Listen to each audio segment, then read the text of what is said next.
Mishpatim. Let's get stuck in. This parsha is all about getting to know who Yehovah really is, not who you've been told he is by men. You don't need to go off somebody's description of who they say they think he is. You don't need to go off who you might have grown up imagining him to be. There is no excuse to be going through life with some fuzzy picture of who you think the Creator is. He lays it out for you exactly in his word. Not fair enough yet. Now it says in 97:2, it says, clouds and darkness surround him, righteousness and justice are the foundation of his throne. And the word justice is the same Hebrew word for ordinance or judgment. So justice, or the Mishpatim, or the ordinances, judgments found in this week's Torah portion are the foundation of Yehovah's throne. So they're important, aren't they? It says in Proverbs 21:3, to do righteousness and justice, Mishpat, is more acceptable to Yehovah than sacrifice. So this is important. And in Psalm 119, it says, the entirety of your word is truth, all of it. And every one of your righteous ordinances, your judgments, your Mishpatim, endures forever. So these still stand to this very day. Please note, forever does not mean until Jesus. They stand forever. In fact, Malachi 3:6, it says this, I, Yehovah, do not change. And in Hebrews 13, Yeshua HaMashiach is the same yesterday and today and forever.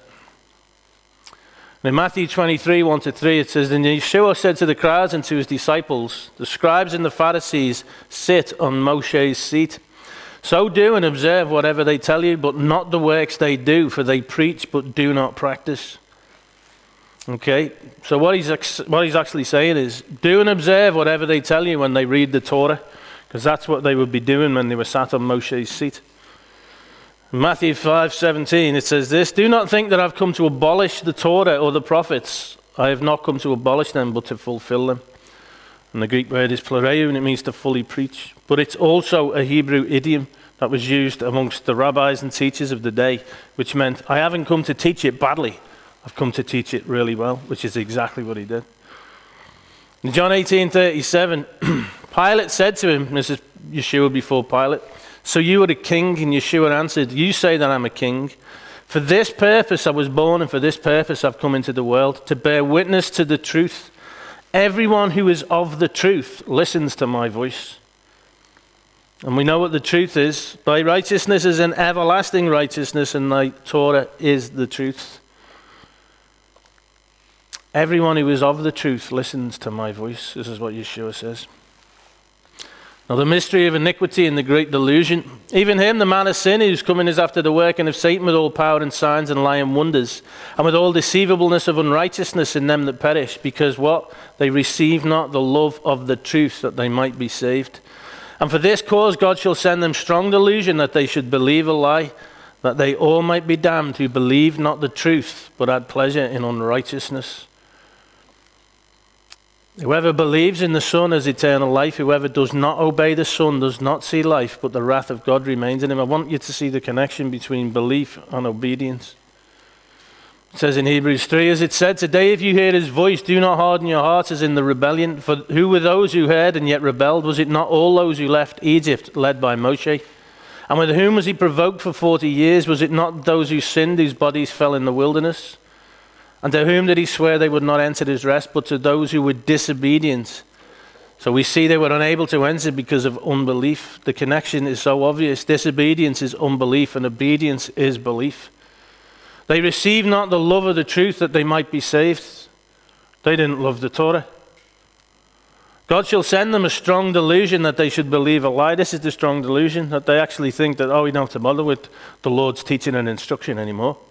That they all might be damned who believe not the truth, but had pleasure in unrighteousness. They did not obey the truth. They did not obey the Torah. They had pleasure in unrighteousness, which is the exact opposite of walking in the Torah. We believe in the Bible, they say. They don't. They don't. Everyone who is of the truth listens to my voice. This is what Yeshua said. Many Christians will accept the Ten Commandments, forgetting, of course, the Sabbath, the thing that we're commanded to remember, but they pretty much reject all the rest of the Torah, all the rest of the truth. They certainly don't obey it, and many of them speak of it as a burden, not as something that they love. Bizarrely, though, prosperity preachers preach freedom from the Torah, but for some reason they're big on tithing. So sometimes some of the truth is okay, yeah. People who know nothing of who Yehovah is make promises to people who have no love of the truth. That's what's going on. 2 Timothy 4, for the time is coming when people will not endure sound teaching, but have itching ears. They will accumulate for themselves teachers to suit their own passions, and will turn away from listening to what? The truth, and wander off into myths. And we've seen it, haven't we? And this meme is sadly true. After the cross, it's teachers that are likewise trying to keep God's people from obeying the Torah. They have no love of the truth. 2 Timothy 3, all scripture is breathed out by God and profitable for teaching, for reproof, for correction, and for training in righteousness, that the man of God may be complete, equipped for every good work. Colossians 1. For this cause we also, since the day we heard it, do not cease to pray for you and desire that you might be filled with the knowledge of his will in wisdom and spiritual understanding, that you might walk worthy of the Lord unto all pleasing, being fruitful in every good work and increasing in the knowledge of God. Bearing fruit in every good work. We are his workmanship, created in Yeshua HaMashiach for good works, which God prepared beforehand that we should walk in them. Our good works is a reference to our keeping his statutes, his judgments, and his mitzvot, his commandments, walking in his ways, and not about doing sponsored walk or charity dinners. And bearing fruit in every good work. This is interesting. Fruit in Hebrew is pray. Pei is mouth, Resh is head, and Yod is hand. As you can see, they're all pictographs, the letters of the Hebrew alphabet. So fruit is what a man does, as represented by his hand, and what comes out of his mouth, as represented by the letter Pei. There are a great number of people following a God that is palatable to them, a God that doesn't interfere with their lifestyles, a God that doesn't offend their sensibilities. Comfortable, nice, comfortable God. Nice, comfortable God. We like this God. Paul wrote this, I'm afraid that as the serpent deceived Eve by his cunning, your thoughts will be led astray from a sincere and pure devotion to Christ. For if someone comes and proclaims another Yeshua than the one we proclaimed, or if you receive a different spirit from the one you received, or if you accept a different gospel from the one you accepted, you put up with it readily enough. He's worried. Paul was writing saying, oh, I'm concerned. All the rubbish, he was concerned about it. You'll put up with a different gospel. You put up with a different Messiah. One that's comfortable, one that suits. One that perhaps did away with that thing that you do not love, the truth. One that preaches a different gospel altogether. These people do not know Yeshua. Not everyone who says to me, Lord, Lord, will enter the kingdom of heaven, but the one who does the will of my Father who is in heaven. The people who have his Torah written on their heart. On that day, many will say to me, Lord, Lord, did we not prophesy in your name, cast out demons in your name, do many mighty works in your name? I'll declare to them, I never knew you. Depart from me, you workers of lawlessness. You who did not walk in the Torah, go, I do not know you. The people who do not love the truth, that they might be saved. Whoever does the will of God, though, abides forever. I delight to do your will, O my God, because your Torah is in my heart. I love it. It is my desire. This is the covenant that I will make with them after those days, declares the Lord. I will put my laws on their hearts and write them on their minds. So if you do not have the Torah written on your heart, then you are not in covenant. Yeshua will not know you and will say, depart from me. We've looked before and we've seen that to know, yada, especially with regards to persons in the Hebraic sense, has a special meaning of implying being in covenantal relationship. Or who does Yehovah keep covenant with? I prayed to Yehovah, my God, and made confession, saying, O Lord, the great and awesome God, who keeps covenant and steadfast love with those who love him and keep his commandments. To know him is to be in covenant with him. He is in covenant with them that love him and keep his commandments. That is how we love him, by walking in his truth.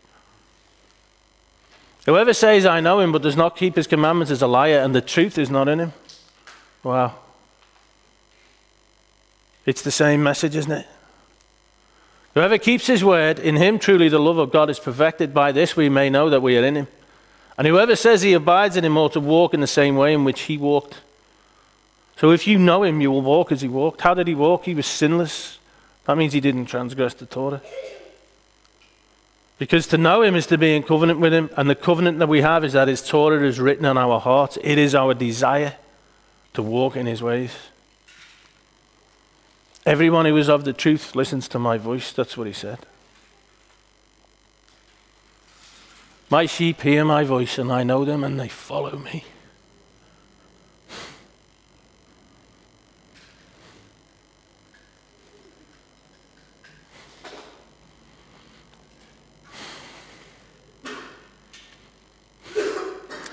For most Christians, the Son of God, Yeshua, is an offense. Stands in Scripture, behold, I'm laying in Zion a stone, a cornerstone, chosen and precious, and whoever believes in him will not be put to shame. So the honor is for you who believe. We know what to believe is.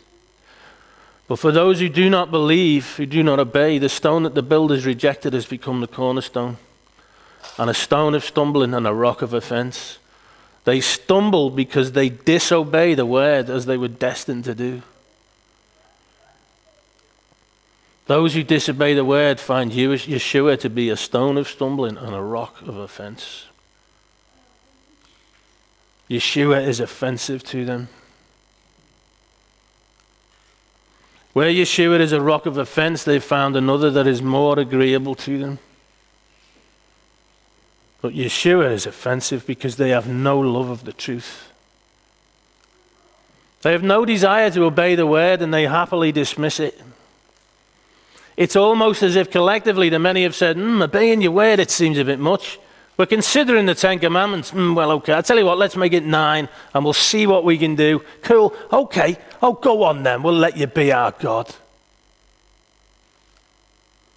Major problem is that it isn't the 10 Commandments, it's the 10 words, and they begin like this. God spake all these words, saying, I am Yehovah thy God.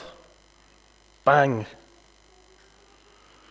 Which have brought thee out of the land of Egypt, out of the house of bondage. Thou shalt have no other gods before me. The trouble is, most people calling themselves God's people behave like they, rather than Yehovah, are the God of their lives. They put all sorts of things before him as they see fit.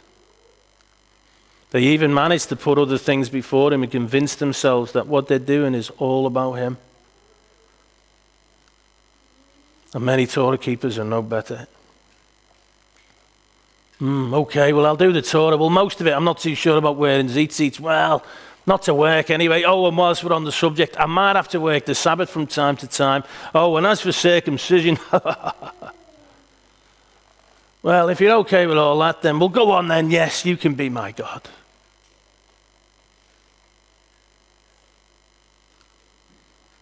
Is Yeshua to be a stone of stumbling and a rock of offense to you?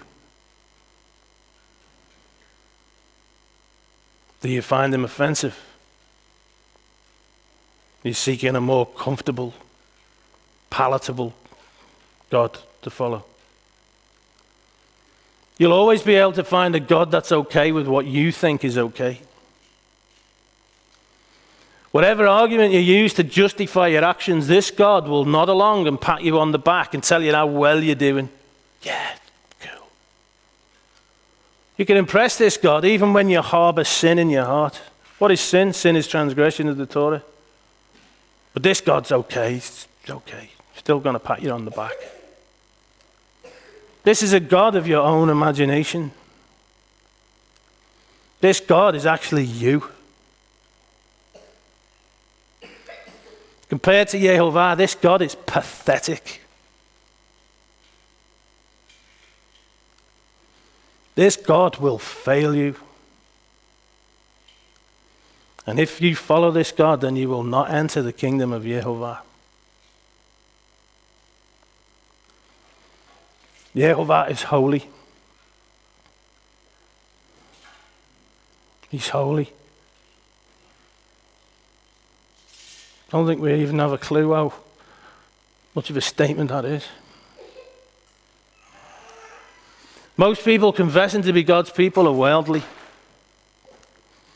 You adulteresses, do you not know that friendship with the world is hostility toward God? Therefore, whoever wishes to be a friend of the world makes himself an enemy of God.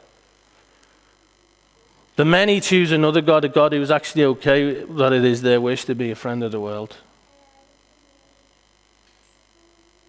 This is the God they choose. But Yehovah is holy. And so the Torah is holy and the commandment is holy and righteous and good. But they have no love of it. And yet most Christians discard this thing that is holy and righteous and good, known as the law. They have no love of it and they do not obey it. And if one turns his ear from hearing the Torah, even his prayer is an abomination. Wow, that's a statement, isn't it? In Proverbs 15, the Lord is far from the wicked, but he hears the prayer of the righteous. It doesn't take a great leap to realize that the ones that the Lord considers to be the wicked are those who turn their ear away from hearing his Torah. There is a common worldly kind of Christianity in this day, which many have. It's a cheap Christianity which offends nobody. The world's cool with it, it's fine.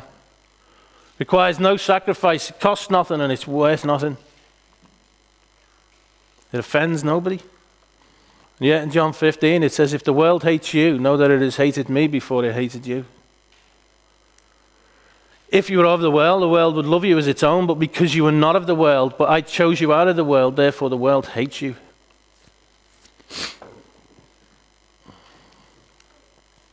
Matthew 10:22, you will be hated by all because of my name, but it is the one who has endured to the end who will be saved.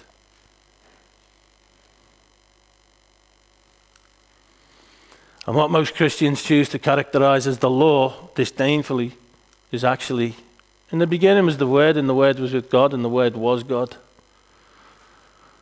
And the Word was made flesh and dwelt among us, and we beheld his glory as the glory of the only begotten of the Father, full of grace and truth. So to reject the Word and dismiss it as the law is to dismiss the Messiah. To find him offensive. Torah is the way, Torah is the truth, Torah is life, and Messiah is the way, the truth, and the life. Messiah is the Torah. But they have no love of the truth, no love of the Torah, and no love of the Messiah. He is offensive. What does Scripture actually say about the Torah? This thing that we study. It's a tree of life to those who embrace it. The delight and constant meditation of a man who is blessed. Perfect, restoring the soul. Sure, making wise the simple. Right, rejoicing the heart. Pure, enlightening the eyes. True and righteous altogether. More to be desired are they than gold, yes, than much fine gold. Sweeter also than honey and the extract of the honeycomb. The truth. Holy, just, and good. The word of Yehovah is such an incredible gift. And it changes us. Really does.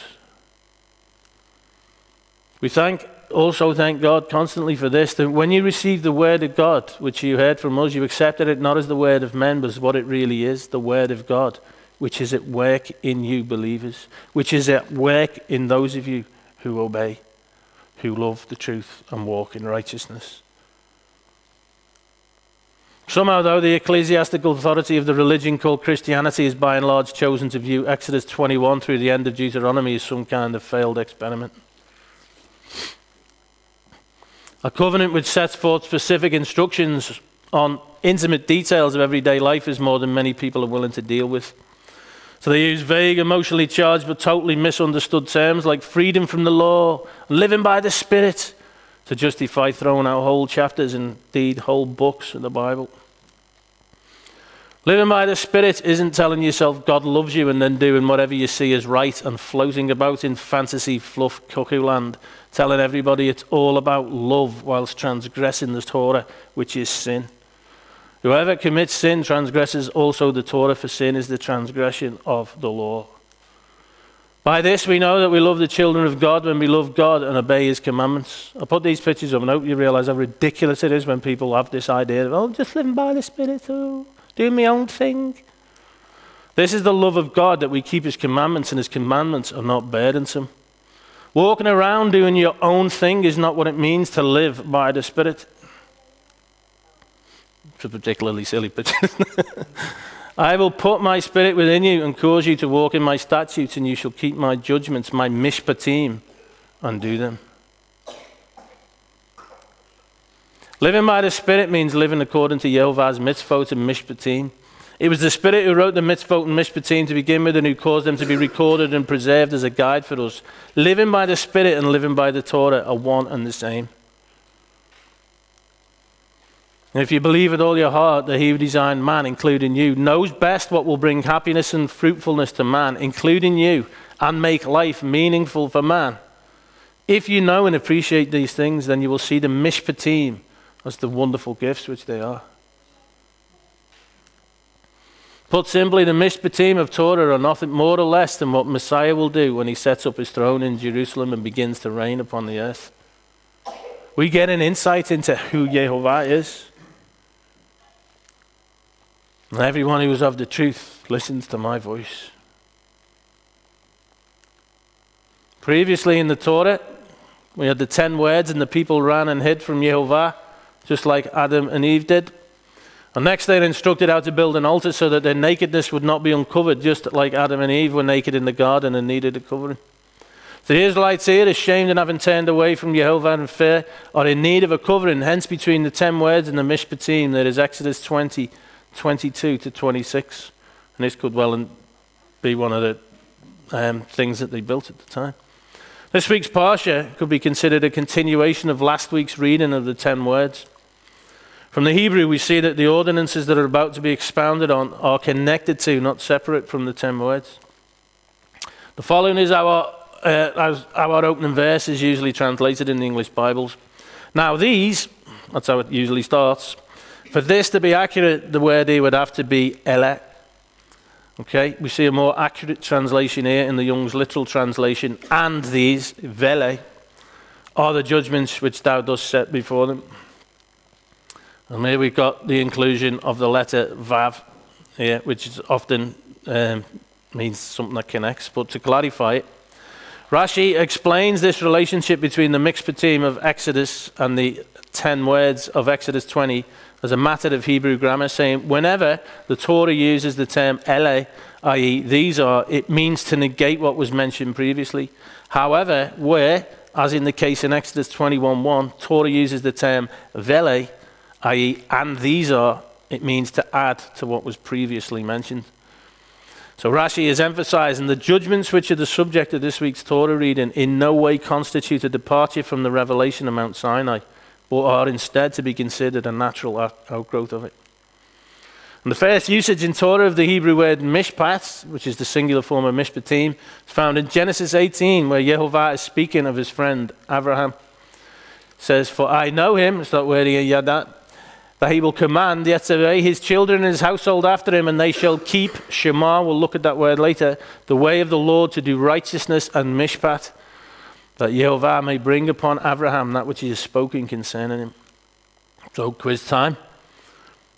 What does God mean when he says, for I know him, speaking of Abraham? Well, we just looked at that. It's obviously not saying that he knows about Abraham or simply that he has knowledge about Abraham. He means I have entered into a covenant relationship with him. So we see that the idea of a lifestyle of Mishpatim is a part of the covenant Yehovah made with Abraham a long time ago. Imagine a child who only thinks his or her father has the authority to give 9 or 10 instructions. He or she complains and grimaces every time his or her father adds another instruction relating to something more specific. Not an obedient child, no. Yet this kid still wants all the provision of safe home, food, free to come and go, warm, comfort, nice clothes, security, etc. The purpose of the Mishpatim and Mitzvot discourses of Torah to train us in how to see things from his perspective and to begin to think like our covenant partner thinks. What an incredible gift the Torah is. We get to begin to understand who Yehovah is. When I realized the Torah still stood and that it wasn't just some flimsy wishy-washy, we've been saved, Jesus did it all for us. We just live by faith and do the 10 Commandments, remember of course to forget the Sabbath. That's what I thought it was all about. But actually, I knew it wasn't. When I was a young lad, I had a relationship with the Lord that was incredible. But then when I went back to church, and I went back as a drunk, I thought, well, you know, if I repent, maybe one day I'll be holy like these people. And then I realized, after a bit of time, wow, this isn't it. These people don't even know him. This isn't it. I can't settle for this. I cannot settle for this. And I cried out, Lord, I don't care what it costs, I need to know you. When I realized that the Torah stood though, I was delighted. I was ridiculously excited. It was like Yehovah was saying, it'll be okay, you know, I'm going to show you how to live a truly blessed life and how to know me. JP was the same. We were just like obsessed. Like we couldn't stop reading and trying to find stuff. But it was like, I just thought, this is the best thing ever. Everybody is going to be made up. They're all going to go, woohoo! Didn't kind of work out like that. But it was like he was saying, I really do love you, you know. I was just relieved. I had no idea at the time just how brilliant a find it was. It's not until you surrender and walk in his ways that you start to truly appreciate what a gift his Torah really is. Yehovah cares about every detail of our lives. That's good. He has shared his heart with us. Wow. I thought everybody would be delighted just like me. But they weren't. All the negative reactions didn't get me down for too long though. Now, there's good reason for us to pay close attention to the Mishpatim. They teach us about Yehovah's heart. They teach us how to behave according to his justice. And this is important now and even more so in the age to come, as Scripture says this. Do you not know that the saints will judge the world? The Mishpatim tell us more than just the specific examples set before us as well. In fact, 1 Timothy 5 is a great example of this. It says, let the elders that rule well be counted worthy of double honor, especially they who labor in the word and doctrine. For the Scripture says, thou shalt not muzzle the ox that treads out the corn, and the laborer is worthy of his reward. So Paul takes something that's to do with an ox, and he actually applies it. He applies the principle. So it's not, you don't just read it and go, oh, I haven't got an ox. Oh. It's not the way it works. This explains why to meditate on it like David, a man after Yehovah's own heart. He says this, oh, how I love your law. It is my meditation all the day. And in Psalm 119, 148, it says, my eyes are awake before the watches of the night that I might meditate in thy word. And the instruction that Yehovah gave to Joshua, this book of the Torah shall not depart from your mouth, but you shall meditate on it day and night so that you may be careful to do according to all that is written in it. For then you will make your way prosperous and then you will have good success. So the 10 words were a preamble. For those who hunger and thirst after righteousness, then you rejoice at hearing that Yehovah has given so much more. It's not, oh, it's, yes, tell me. For those who love not the truth, then there's probably no joy to be had in learning all about how Yehovah sees and judges the things of our everyday lives. But remember what Yeshua said. Blessed are those who hunger and thirst for righteousness, for they shall be satisfied. Oh, how I love your law. I put that picture up because I thought if We consider the word, the water of the word. It's like, I want to get soaked in it. I want to get absolutely soaked. Deuteronomy 6 says, it will be righteousness for us if we are careful to do all the commandments before Yehovah our God as he has commanded us. Blessed are those who hunger and thirst for righteousness. For those claiming Yeshua's righteousness but not walking in Yehovah's ways, there's the warning. Little children, let no one deceive you. That means that they will try, so be warned. Whoever practices righteousness, what is righteousness? Careful to do all his commandment before Yehovah our God as he's commanded us, is righteous as he, Yeshua, is righteous. So be warned. And one of the things I love about the Torah is that it reveals Yehovah's heart for the poor and the vulnerable in society.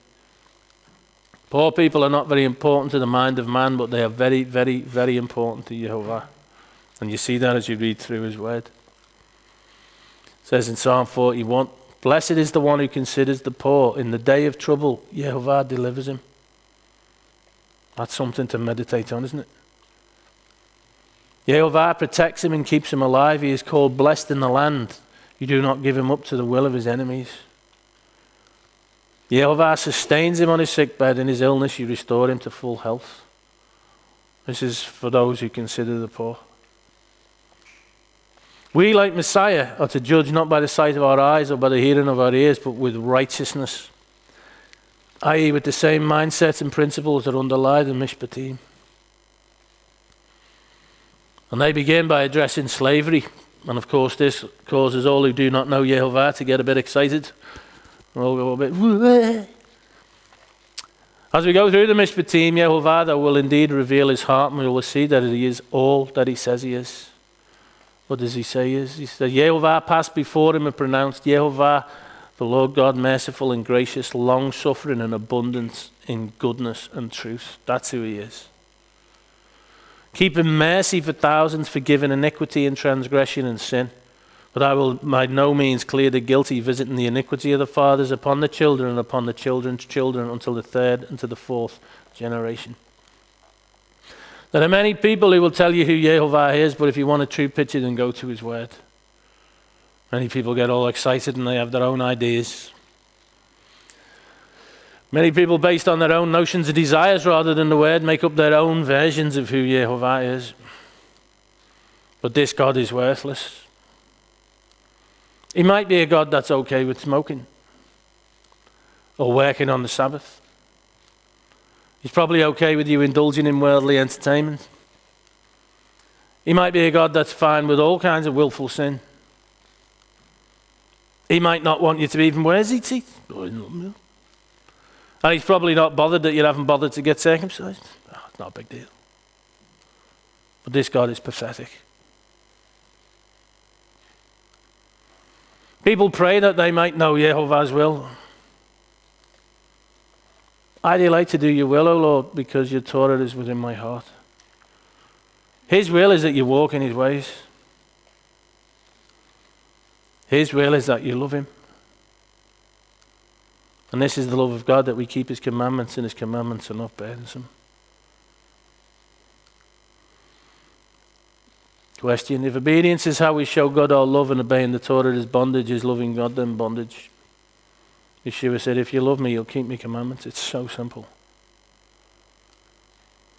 And Yehovah tells us who he is. I want to follow him. And he tells me how to do it. And in James 1 it says this: every good gift and every perfect gift is from above and comes down from the Father of lights, with whom there is no variableness, neither shadow of turning. He is who he says he is, and he doesn't change. No shadow of turning. And every good gift is from him.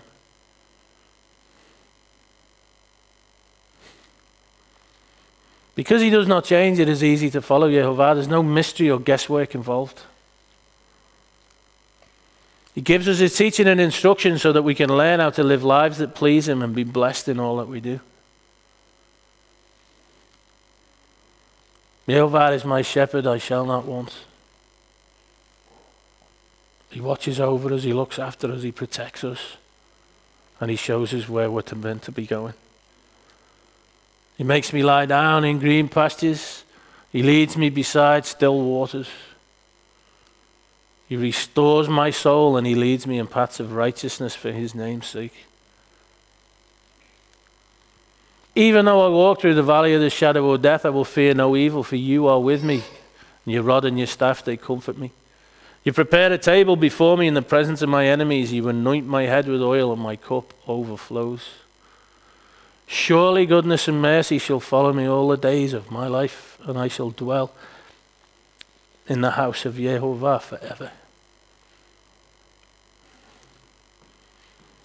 David said this, one thing I've asked of Yehovah, that will I seek after, that I may dwell in the house of Yehovah all the days of my life, to gaze upon the beauty of Yehovah and to inquire in his temple.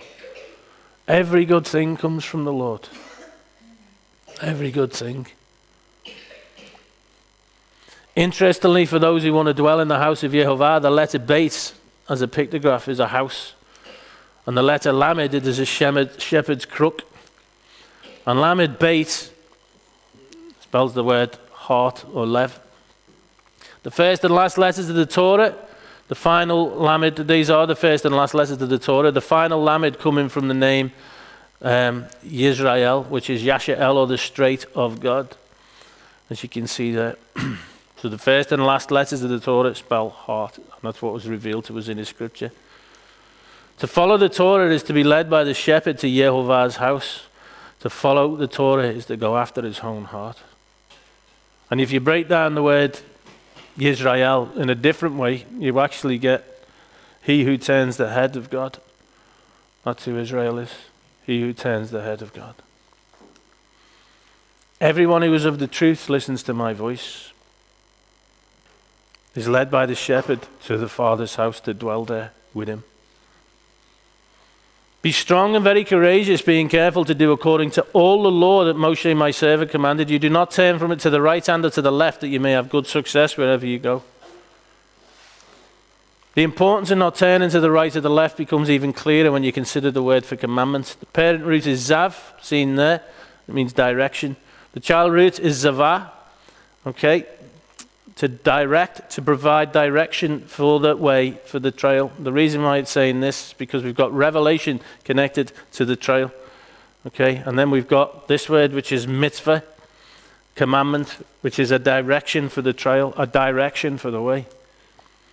Whatever I command you, be careful, observe it, do not add to it or take away from it. If we don't follow the directions, if we deviate in any way, then we'll never get to where we set out for, will we? We just won't. Most people do turn to the left and the right, and in doing so they leave the path that leads to life. They do not do all that Yehovah commands.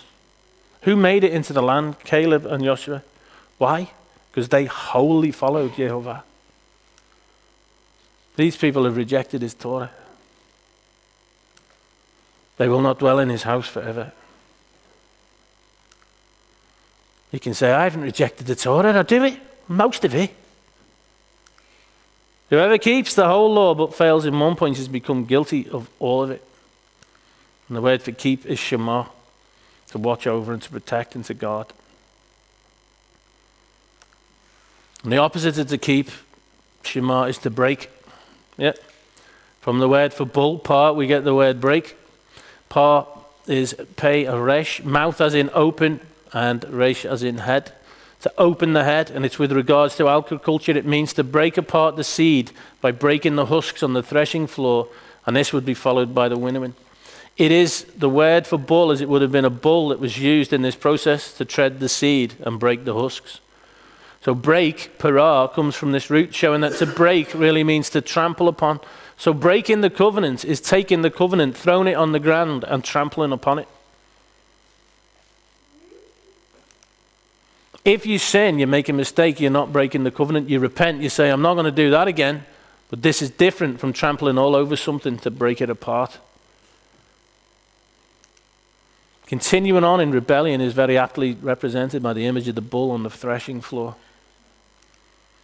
Have you taken any part of Yehovah's Torah and failed to guard and protect it? Have you taken anything in his word and trampled all over it?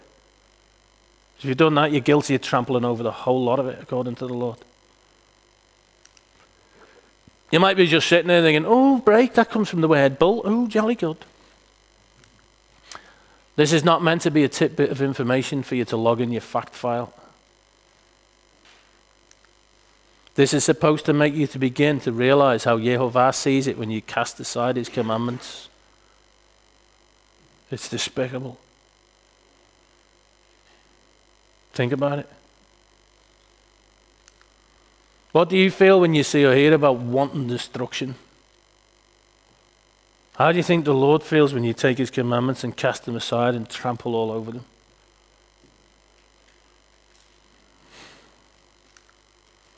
If we go on sinning deliberately after receiving the knowledge of the truth, there no longer remains a sacrifice for sins, but a fearful expectation of judgment and a fury of fire that will consume the adversaries. You could probably find a God who wouldn't say that, but he's pathetic and he's worthless. Anyone who set aside the Torah of Moshe dies without mercy on the evidence of 2 or 3 witnesses. How much worse punishment do you think will be observed by the one who was trampled underfoot, the Son of God, and has profaned the blood of the covenant by which he was sanctified and outraged the Spirit of grace? Begin to see how the Lord sees it when you continue on in your life in willful sin, doing things that you know offend him. And whoever conceals his transgression will not prosper, but he who confesses and forsakes them will obtain mercy.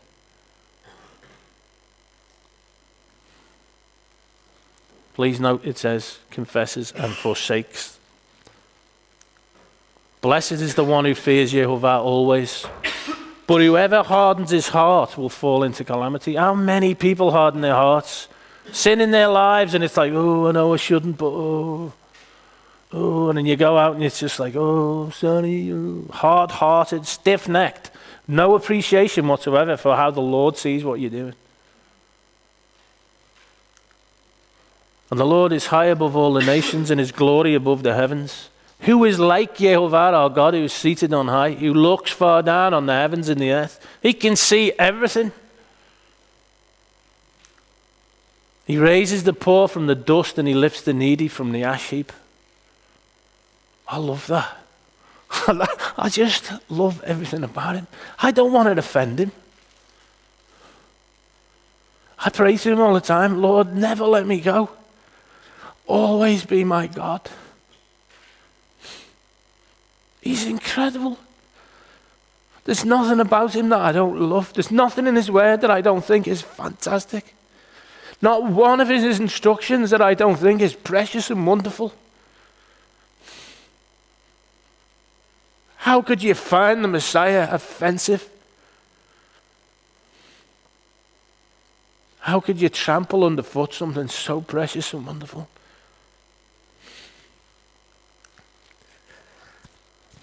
He gets the poor from the dust. He lifts the needy from the ash heap to make them sit with princes, with the princes of his people. Gives the barren woman a home, making her the joyous mother of children. Praise Yehovah. He is wonderful. Most people do not have a clue who Yehovah is. We live in a world that hates Yehovah. A world that mocks his word. Saw this the other day. There's a program coming out.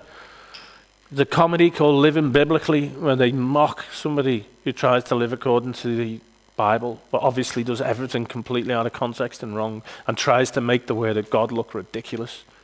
I think it's based on this book. I don't know. But the world just hates Jehovah and his word. Those who forsake the Torah praise the wicked, but those who keep the Torah strive against them. Evil men do not understand justice, Mishpat, but those who seek Yehovah understand it completely. Even those who call themselves his people reject most of his word. It's sad, isn't it? But we should know how precious it is. Blessed is the man who walks not in the counsel of the wicked, nor stands in the way of sinners, nor sits in the seat of scoffers. But his delight is in the Torah of Yehovah, and on his Torah he meditates day and night. He's like a tree planted by streams of water that yields its fruit in its season, and its leaf does not wither. In all that he does, he prospers. The wicked are not so, but are like chaff that the wind drives away. Therefore the wicked will not stand in the judgment, nor sinners in the congregation of the righteous. For Yehovah knows the way of the righteous, but the way of the wicked will perish. Everyone who's of the truth listens to my voice, says the Messiah. The entirety of your word is truth, and every one of your righteous ordinances, your Mishpatim, endures forever. And please note, forever does not mean until Jesus came. The grass withers and the flowers fall, but the word of our God endures forever. I wait for Yehovah, my soul doth wait, and in his word do I hope. And to wait, kovav, a primitive root, to bind together. It's in waiting for the Lord. We were bound together with him.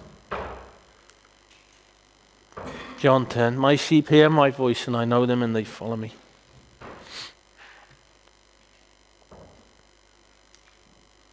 And surely goodness and mercy shall follow me all the days of my life, and I shall dwell in the house of Yehovah forever.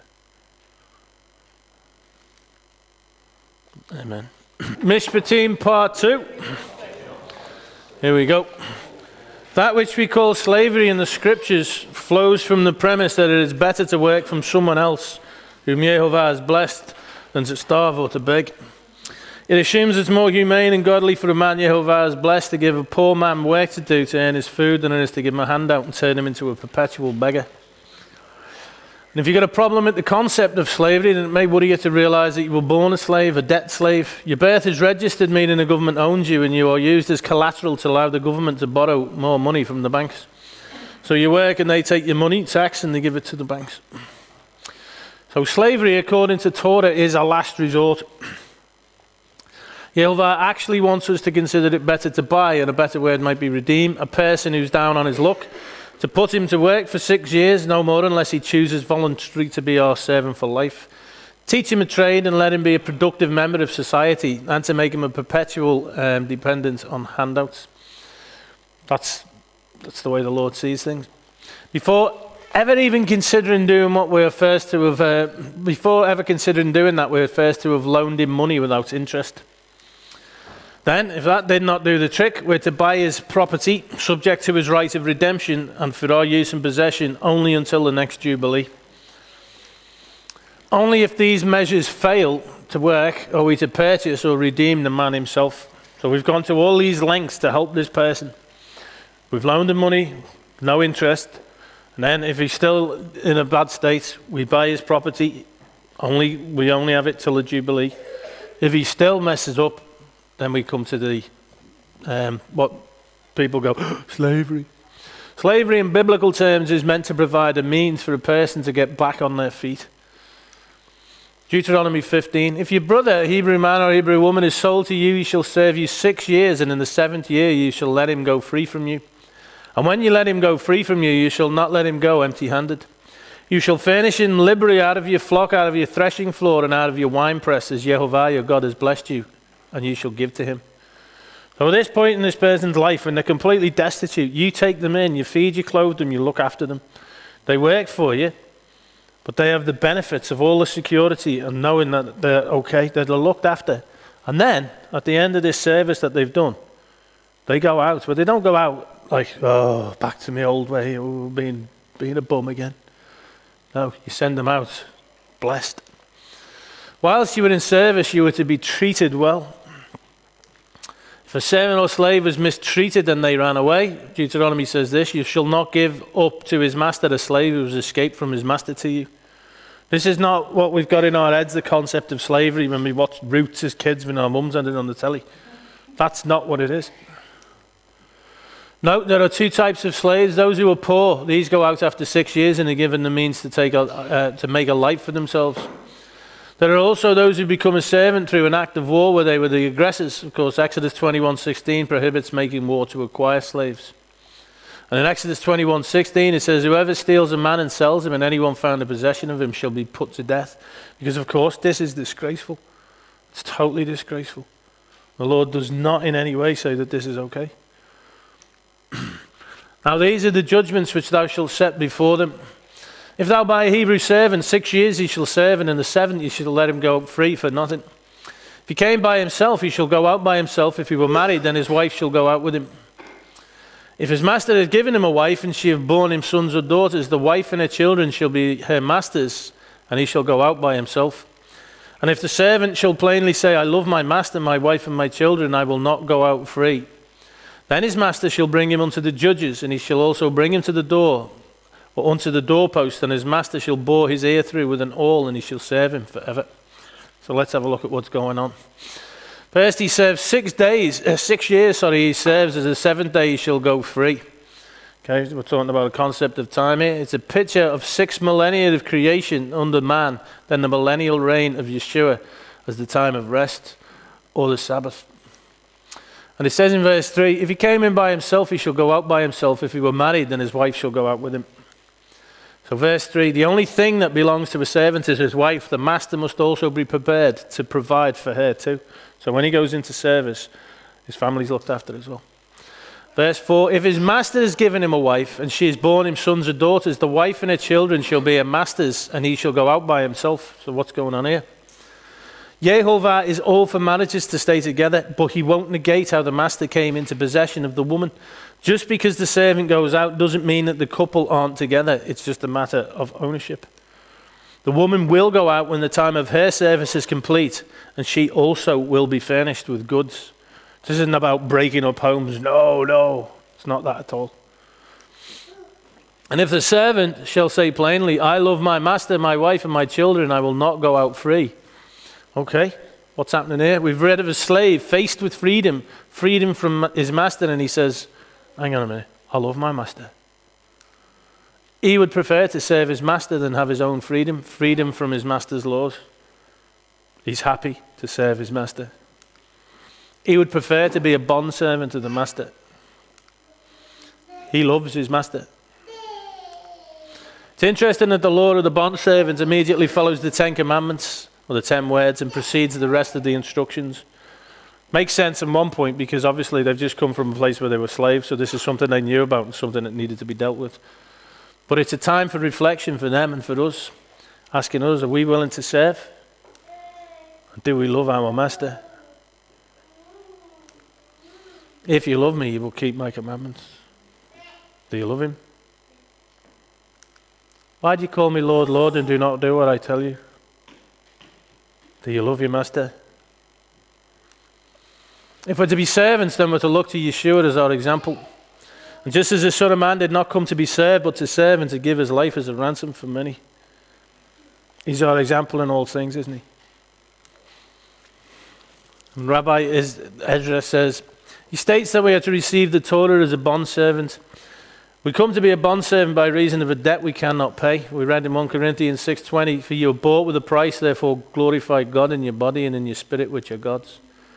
But remember this, a bondservant is protected by the person he serves. He has no property of his own, therefore he has no worries. He has no title, and therefore he winds up only receiving benefit from his master. The bondservant has no worries but pleasing his master.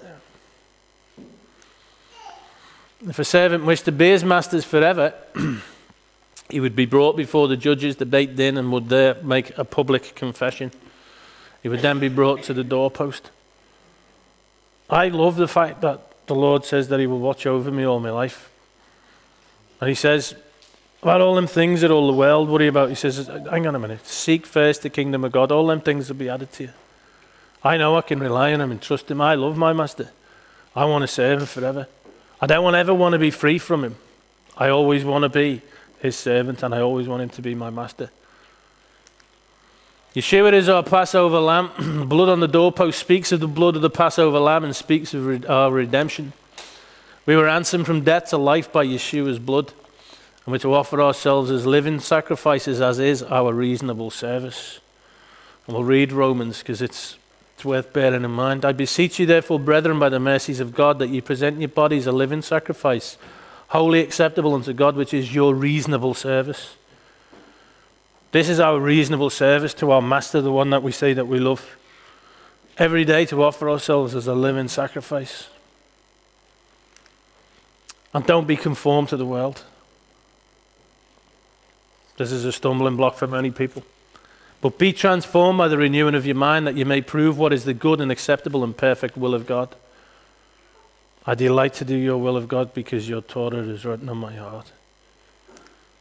The doorpost also represents the word of Yehovah. In Deuteronomy 6:9, you shall write them, the words that have been commanded, on the doorpost of your house and gates. We've got these things called mezuzahs, haven't we? It's effectively the word of Yehovah nailed to a post. The doorpost is synonymous with the Torah, and the ear with the command to shema, to hearken, to listen to the voice. Yeshua was also the word nailed to the wood, just like a mezuzah, wasn't he? Remember the great price that was paid for you. Just think how much your Master loves you. And ask yourself, how much do I love my Master?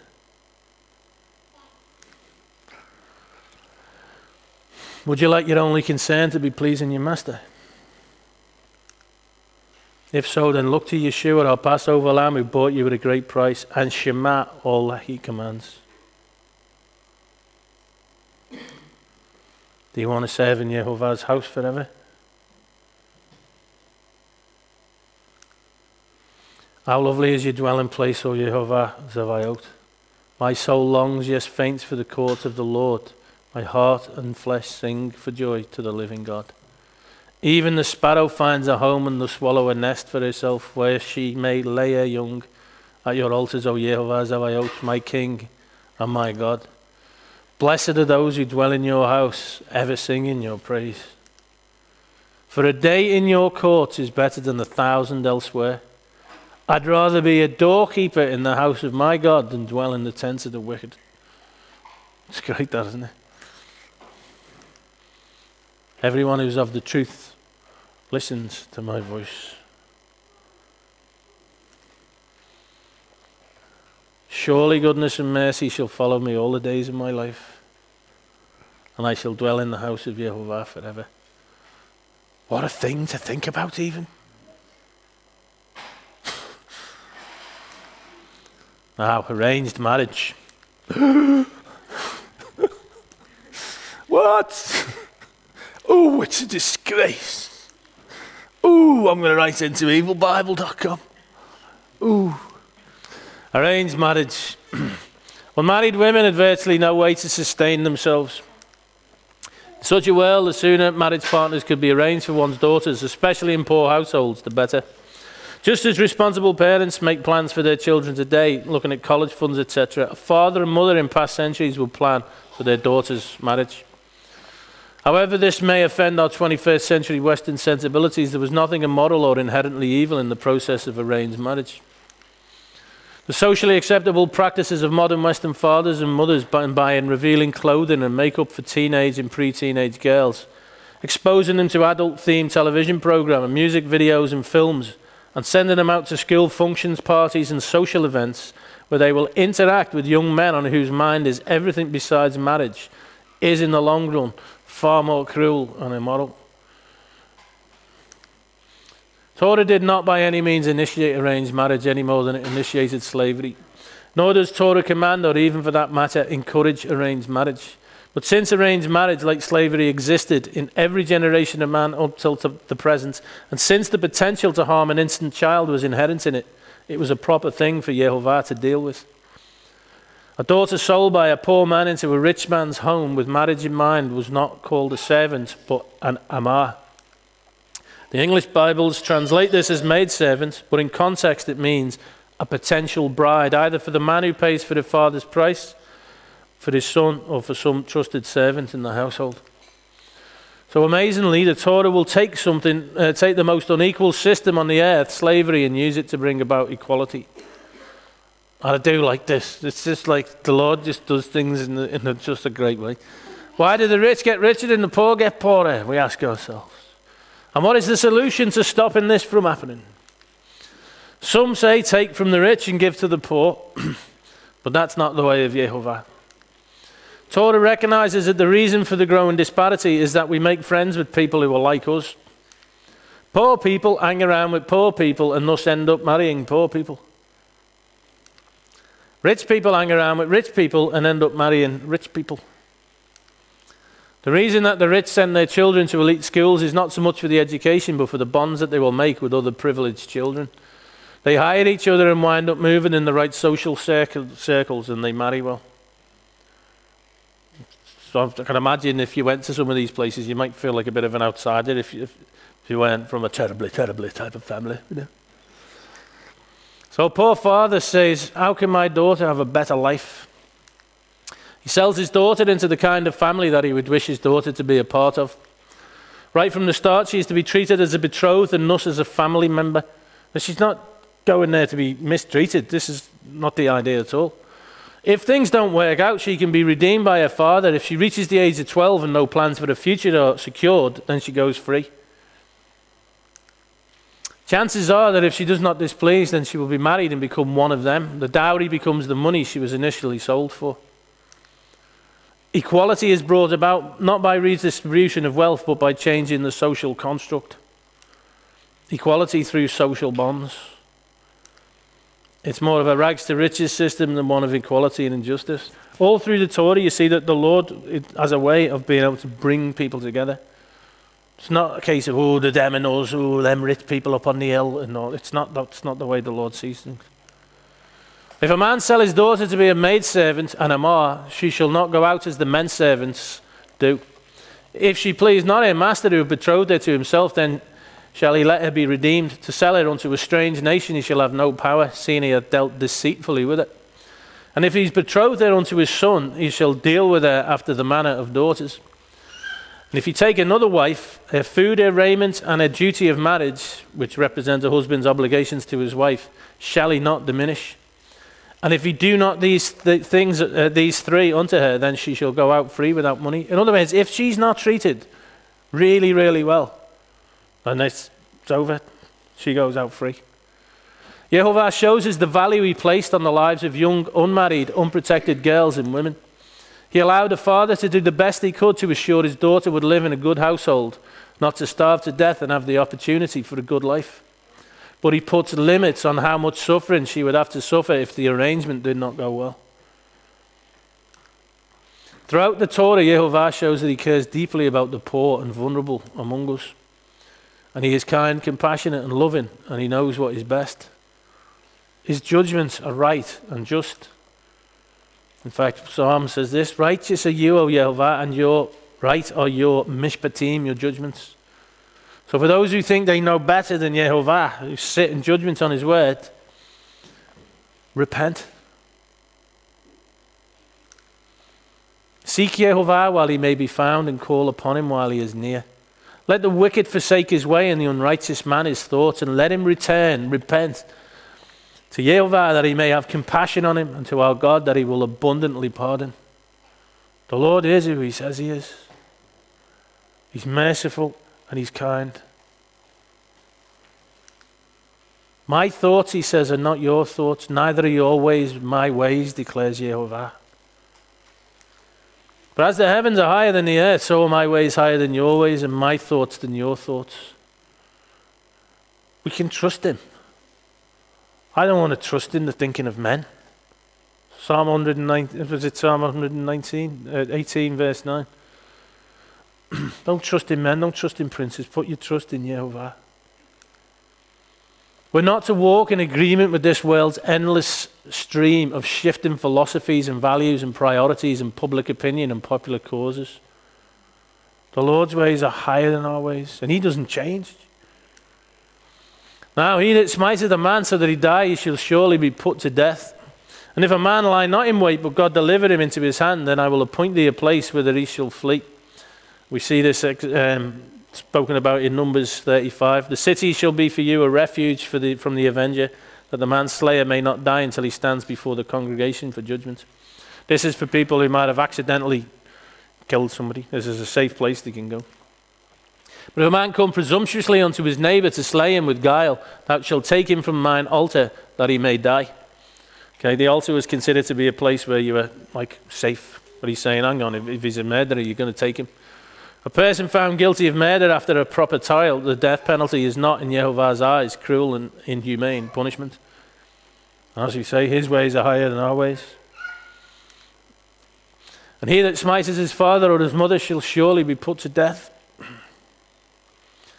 There's a thing that I saw. Parents suffer broken bones in violent attacks by their children. It's really disgraceful, isn't it?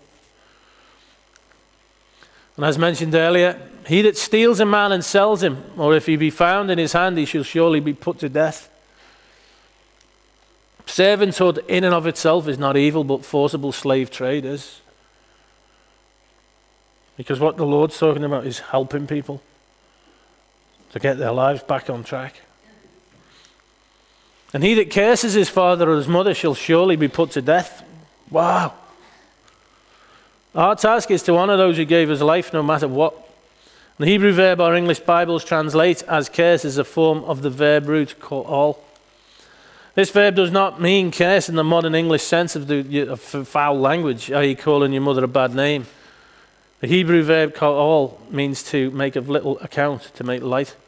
It means to belittle one's parents, mock them, or otherwise lessen the esteem in which they are held in the eyes of others. Note, Jehovah does not want us to deal with the moral issues out of our human compassion or conventional wisdom.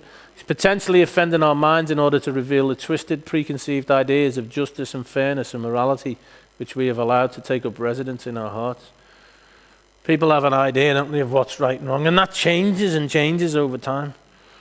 The Lord doesn't change, and all his judgments are right and true and good.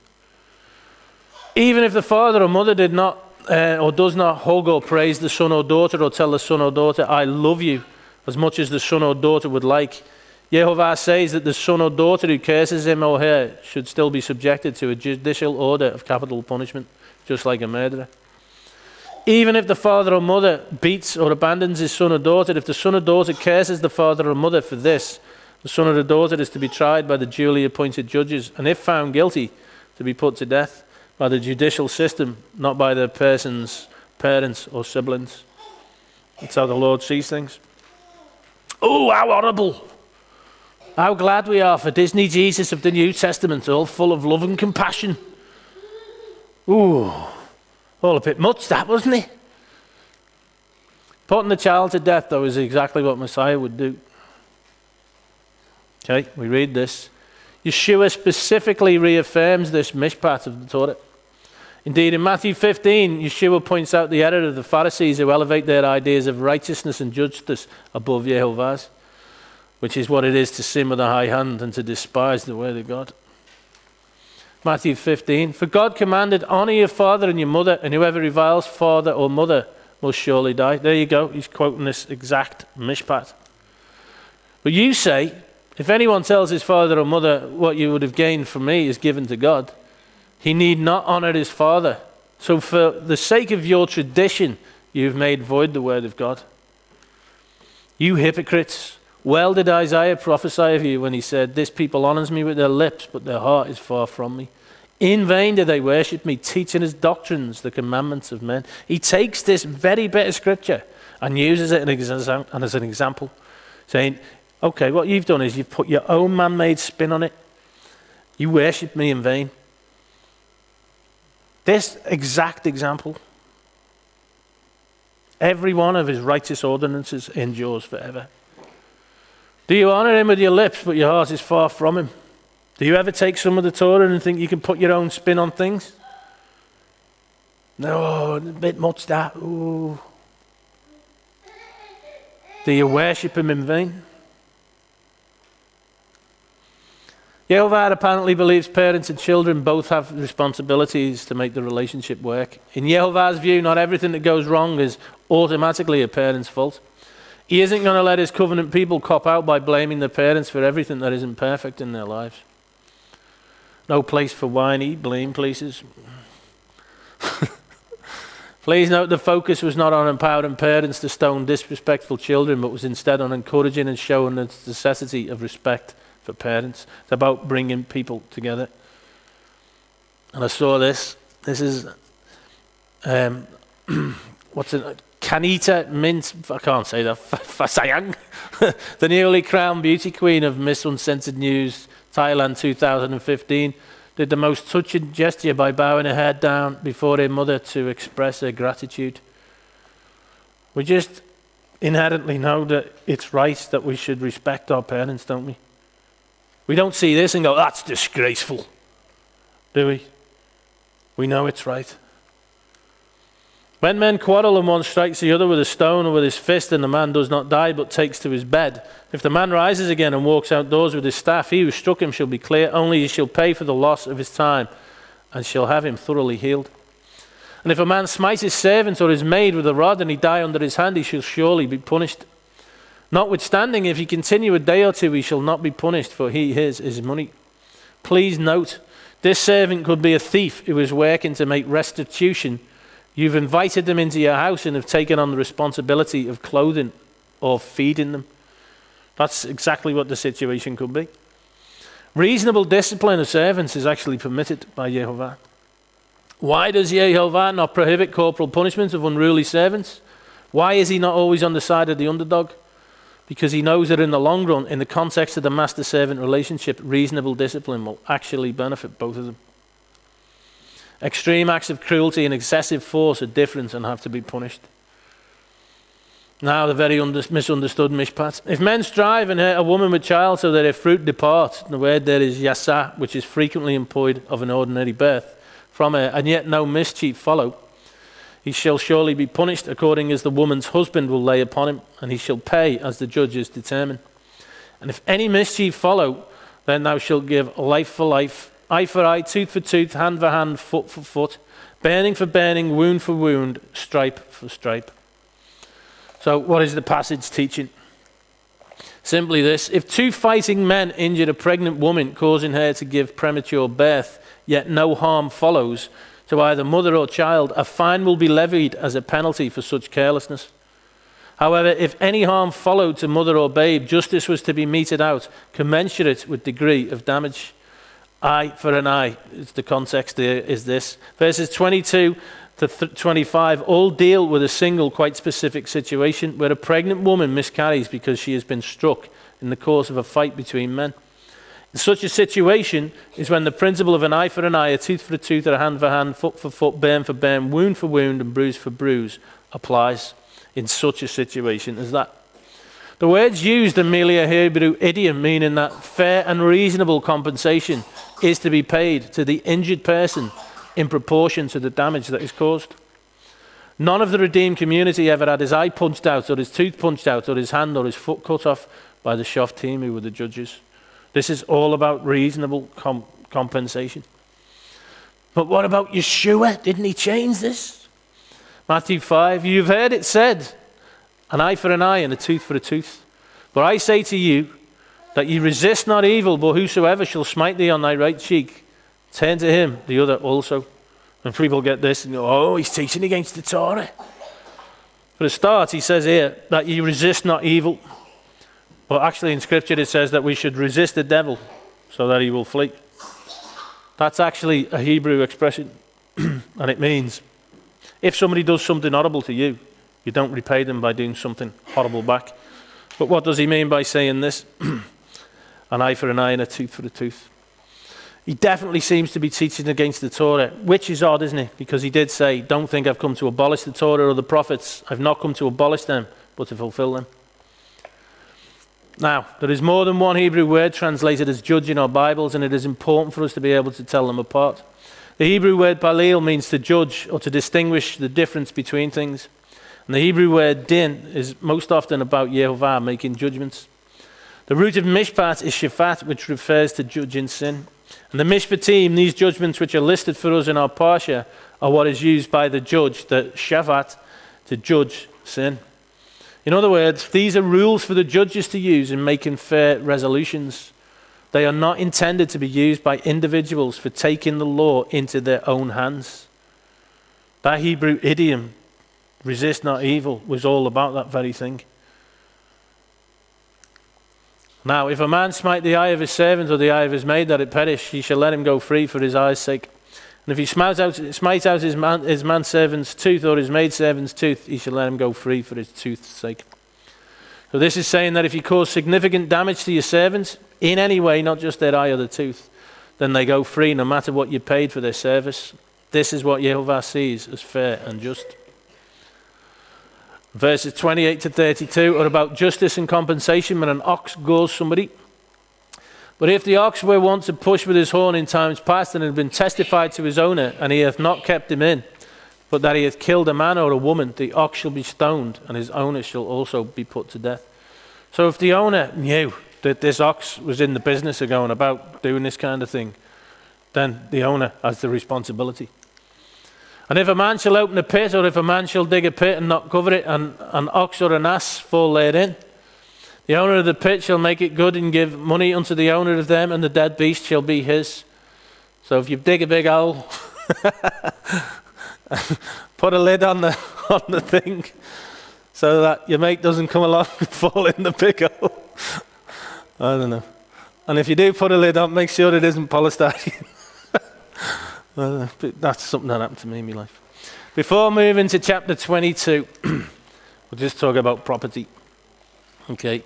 Since from the perspective of Torah, all property or material possessions belong to Yehovah, how we relate to property, whether in our possession or in someone else's, is really not as much an issue between us and our neighbor as it is an issue between us and Yehovah. It says in Scripture, you shall not steal. To steal is not just an offense against man, it is a rebellion against Yehovah. It is declaring his choice of who to entrust material things to unacceptable. It is to pronounce human desires more important than Yehovah's will. To covet is similar, it is to be dissatisfied with how Yehovah has distributed things. You shall not covet your neighbor's house, you shall not covet your neighbor's wife or his male servant, his female servant, his ox, his donkey, or anything that is your neighbor's. Can you see that? And if a man shall steal an ox or a sheep and kill it or sell it, he shall restore 5 oxen for an ox.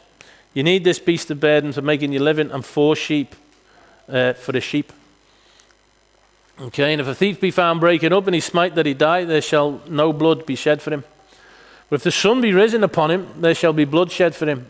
He should make full restitution. If he have nothing, then he shall be sold for his theft. Okay, so if it happens in the night time, it's a different matter than it happens in broad daylight. And if the theft be certainly found in his hand alive, whether it be an ox or an ass or a sheep, he shall restore double. The reason I put a picture of an ox there and a car there is because you could read the scripture and go, I haven't got an ox and I haven't got a sheep. This is totally irrelevant to me. But that's not the way that the scriptures work, I think. Now, the punishments. He's not to be placed in prison. This is your thief. Okay, what does prison do? Doesn't do very good things from what I've heard from certain people who've been in them. Not good places. Creates this other thing as well of this them and us type of thing as well, doesn't it? The thief's hands are not to be cut off, as happens in some countries. He is instead to be taught exactly what it feels like to have something Yehovah entrusted to him taken away. The way he took away that which Yehovah had entrusted to his victim, only multiplied by 5 times. So he really gets the message. And if the thief could not pay, then he would go into service for the victim of his crime. I think this is the most fascinating thing of all. During this process, the thief would see for himself the consequences of his crime. He would be also forced into close proximity with the family he stole from. And from this, he would gain an understanding and an empathy that would be a remarkable education for him. Can you imagine how that works? Somebody steals from you and they can't repay you. So that they then have to come and work in service to you to repay the debt. Okay, and what happens while they're doing this? They start to see, wow, these are the people I stole from. These are the effects of what I did, how it's affected their lives. But not only that, similarly, the victim would over time gain insight into the circumstances that led the thief to take such drastic action. So it would bring people together. Can you see that? He'd be like, well, I understand he was hungry, or this had gone on in his life and nobody taught him any better than. Can you see? This brings people together, and prisons don't, do they? Now, if a man seduces a virgin who is not betrothed and he lies with her, he shall give the bride price for her and make her his wife Whoa, what's going on here again? If her father utterly refuses to give her to him, he shall pay money equal to the bride price for virgins. So in Yehovah's way of thinking as revealed in Torah, a young woman was expected to remain a betula, a chaste virgin, until her wedding. She was discovered on the wedding night not to be a betula. The marriage agreement could be voided. The standard bride price for virgins is 50 shekels, according to Deuteronomy 22:29. This was intended to be approximately the amount of money it would take for an ordinary person to live for a year. You will note that Yehovah places the responsibility and penalty for premarital, extramarital relations between a man and a woman squarely on the shoulders of the man. So if this man decides, I'm going to seduce this woman and he sleeps with her, the Lord's not happy about this whatsoever.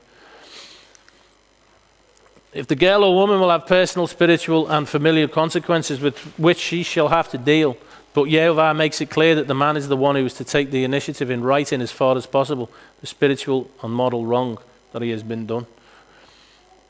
So he's to marry her. Irresponsible pursuit of passion is, in Yehovah's kingdom, expected to be extremely expensive.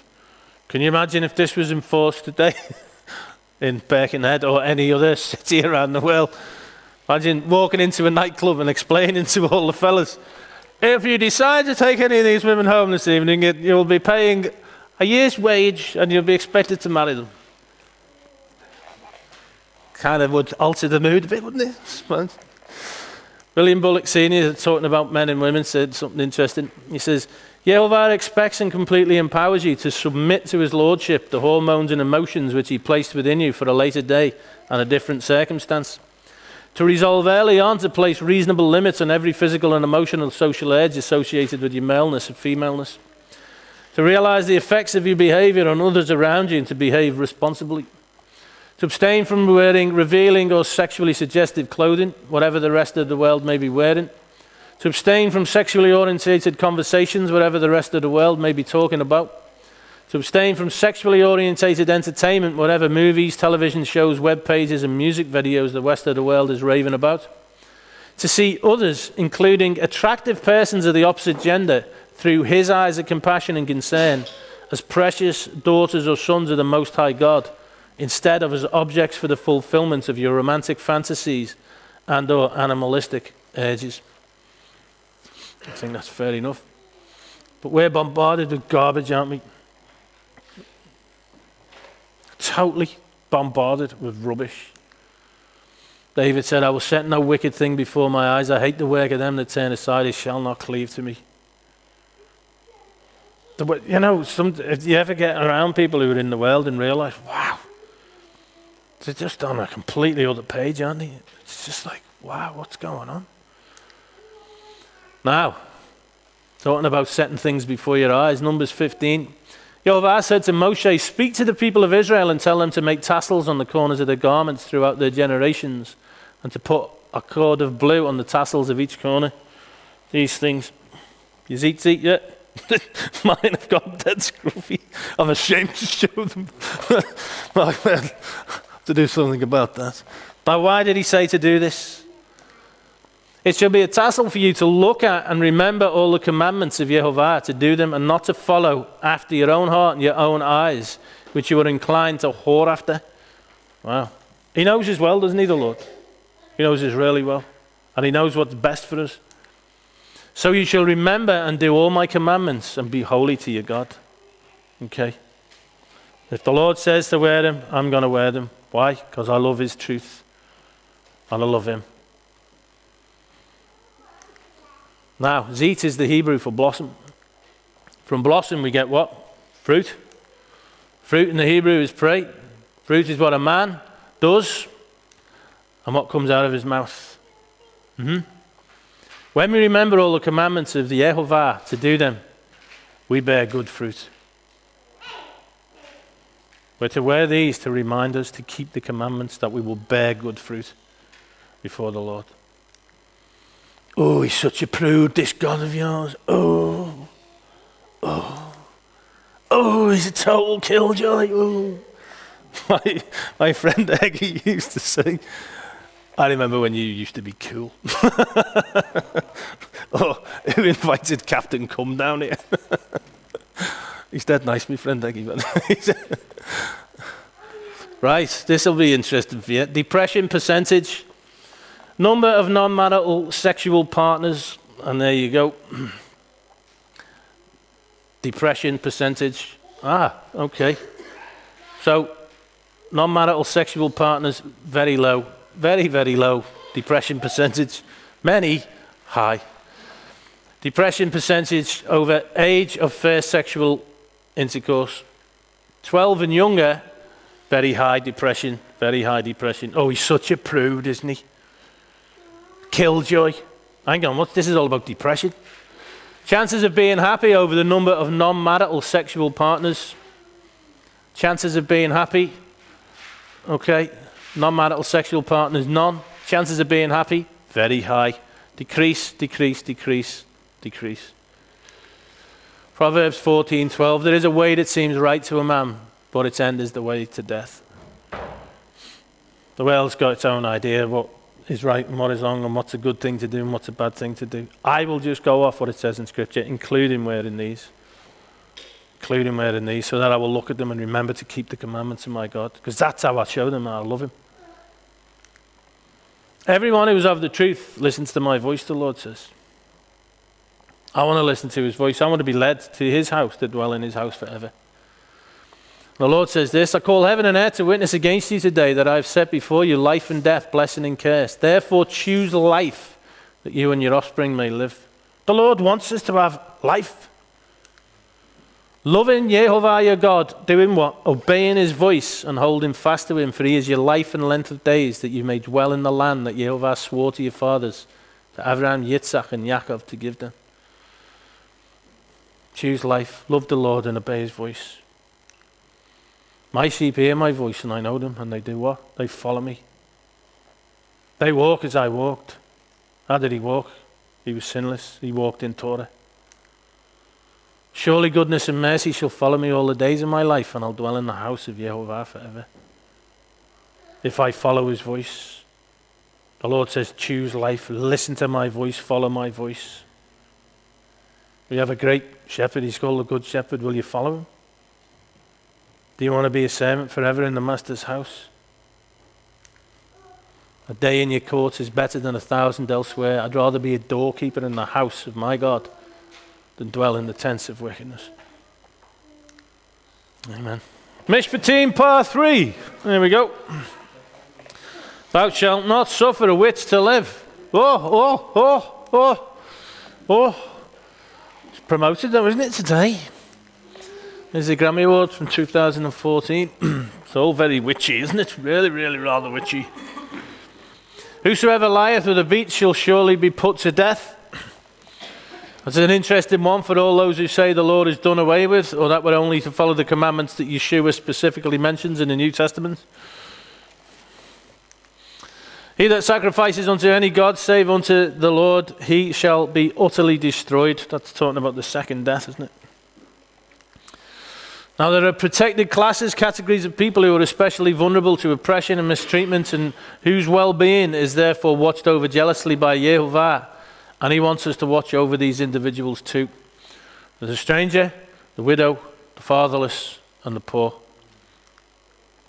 Thou shalt neither vex a stranger, and the word is ger, nor oppress him, for you were strangers in the land of Egypt. You know how it feels.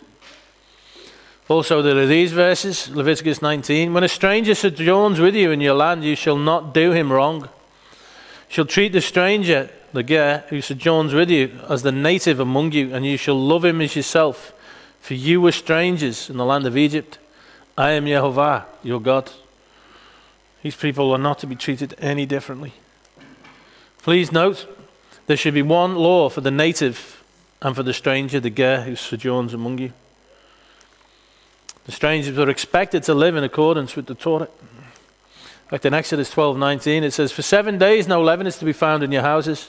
If anyone eats what is leavened, that person should be cut off from the congregation of Israel, whether he is a sojourner, a ger, or a native of the land. No difference, absolutely no difference. Yehovah certainly does have a heart for the stranger amongst his people, and he wants his people to have the same heart. We're to represent him. Remember it says in the scripture that we are a nation of priests. That's people who kahan, A Kohen is someone who kahans, and to kahan is to actually act on behalf of the Lord, to represent him to the world. And what's the world? What's the world to see when they look at us? People who also have a heart for the poor, the vulnerable, for the orphans, for the widows. Deuteronomy 10 says this, "For Yehovah your God is God of gods and Lord of lords, a great God, a mighty and a terrible, which regardeth not persons, nor takes reward. He doth execute the judgment of the fatherless and the widow, and loves the stranger, in giving him food and raiment. Love ye therefore the stranger, for ye were strangers in the land of Egypt. Be like me." That's what he's saying. Be just as I am. There are a couple of other Hebrew words translated as stranger. Both Nachri and Zer have a strong sense of an alien or a foreigner. But the word stranger, as in ger or gar, that we have looked at, however, signifies one who is not an Israelite by birth, but who has come to live on a long-term basis within Israelite society under the laws of the Torah. This is significant because those grafted into the house of Israel are not to be considered second-class citizens.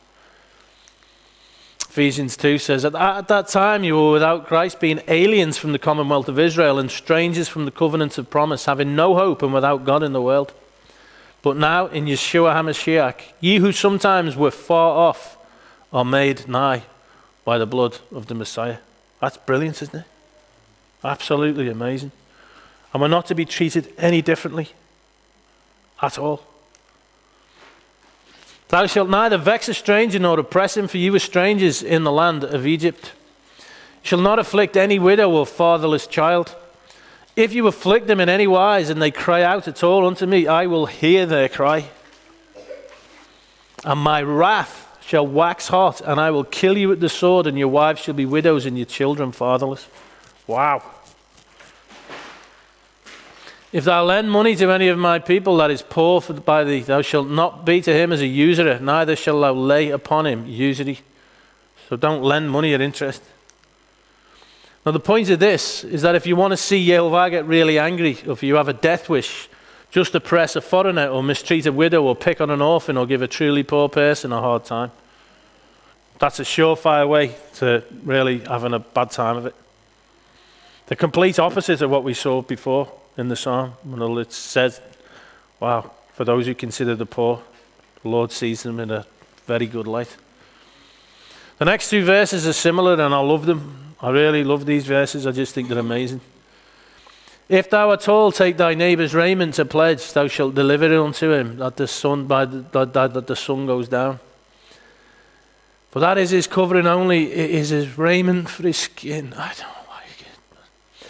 Wherein shall he sleep? And it shall come to pass, when he cries unto me, that I will hear, for I am gracious, I am compassionate. I absolutely love the Lord, you know. Don't you?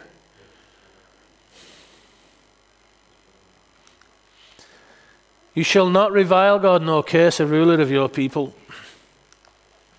Anyone in authority over us is being placed there by Yehovah. We should recognize this and respect that authority, unless they go against Torah. And we'll see examples of this as we go through. For example, the one pictured here, which is the rebellion of Korah. And we'll see exactly what happens when you curse a ruler of your people.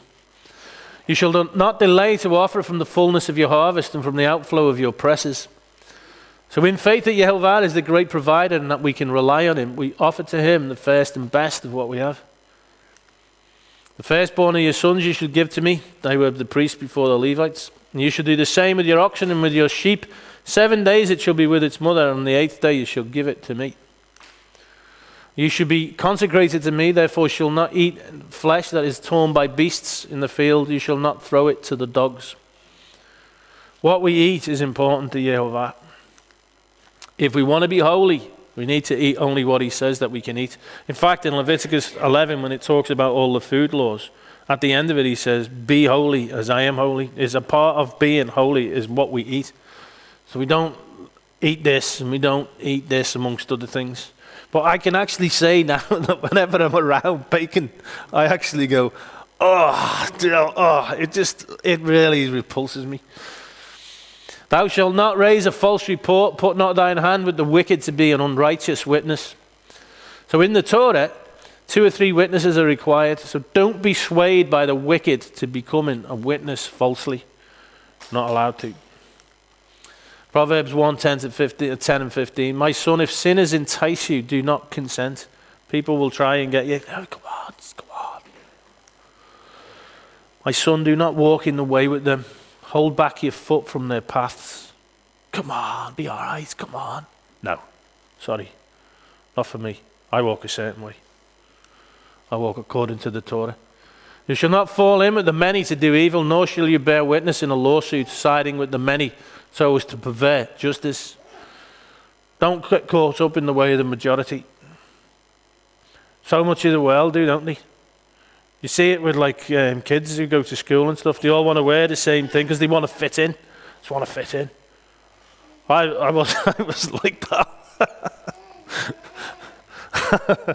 I had an afro, and instead of a rucksack, well, my mate said I had a briefcase, because I thought I wanted to be a doctor when I grew up, and that's what they had. They have briefcases, and I used to practice the violin in the playground, and I was terrible as well. I remember some lads took me by the mobiles once because of my briefcase. I think they wanted to duff me up, they're like, that's a funny bag, isn't it? And I was that naive. I rather than panic and, ooh, this looks a bit dodgy, I said, check it out, it's brilliant. And I opened it up, look at all its compartments. And in the end, they were like, it's pretty good, actually. Right, covenant with Yehovah means trusting in him to advise us regarding what is important.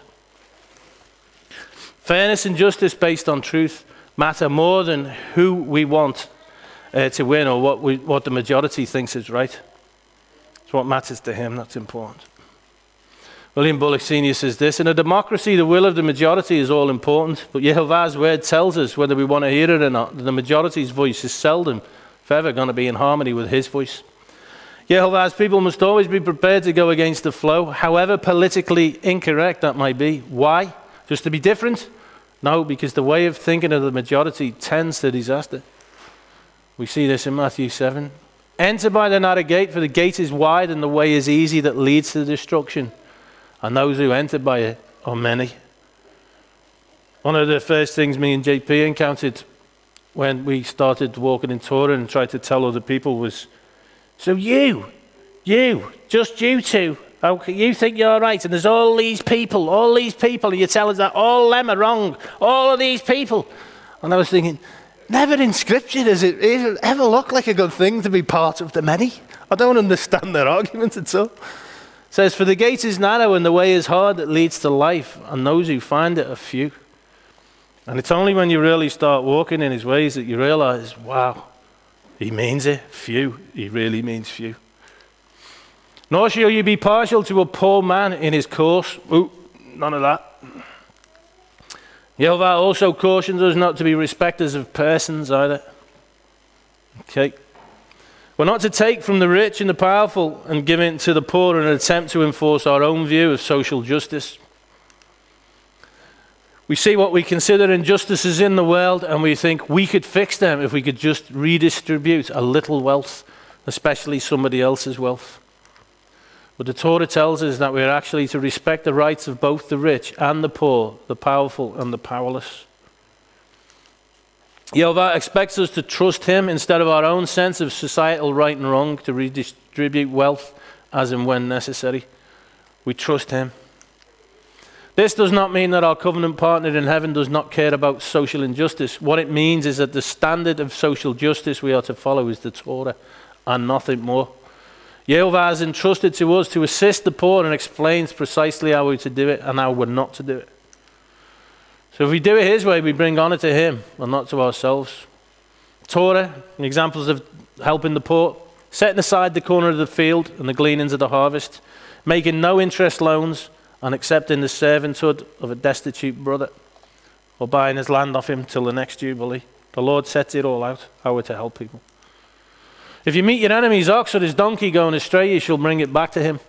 If you see the donkey of one who hates you lying down under its burden, you shall refrain from leaving him with it. You shall rescue it with him. Okay, we know that these Mishpatim are given with the community of Israel. So who is the enemy? In an ideal world, people do not hate each other, but Torah considers that people go through phases where their brother may in fact be their enemy. Thus it is hoped that this little deed of working together with your enemy would eventually lead to the removal of the hatred and reconciliation with your brother in accordance with scriptural demand.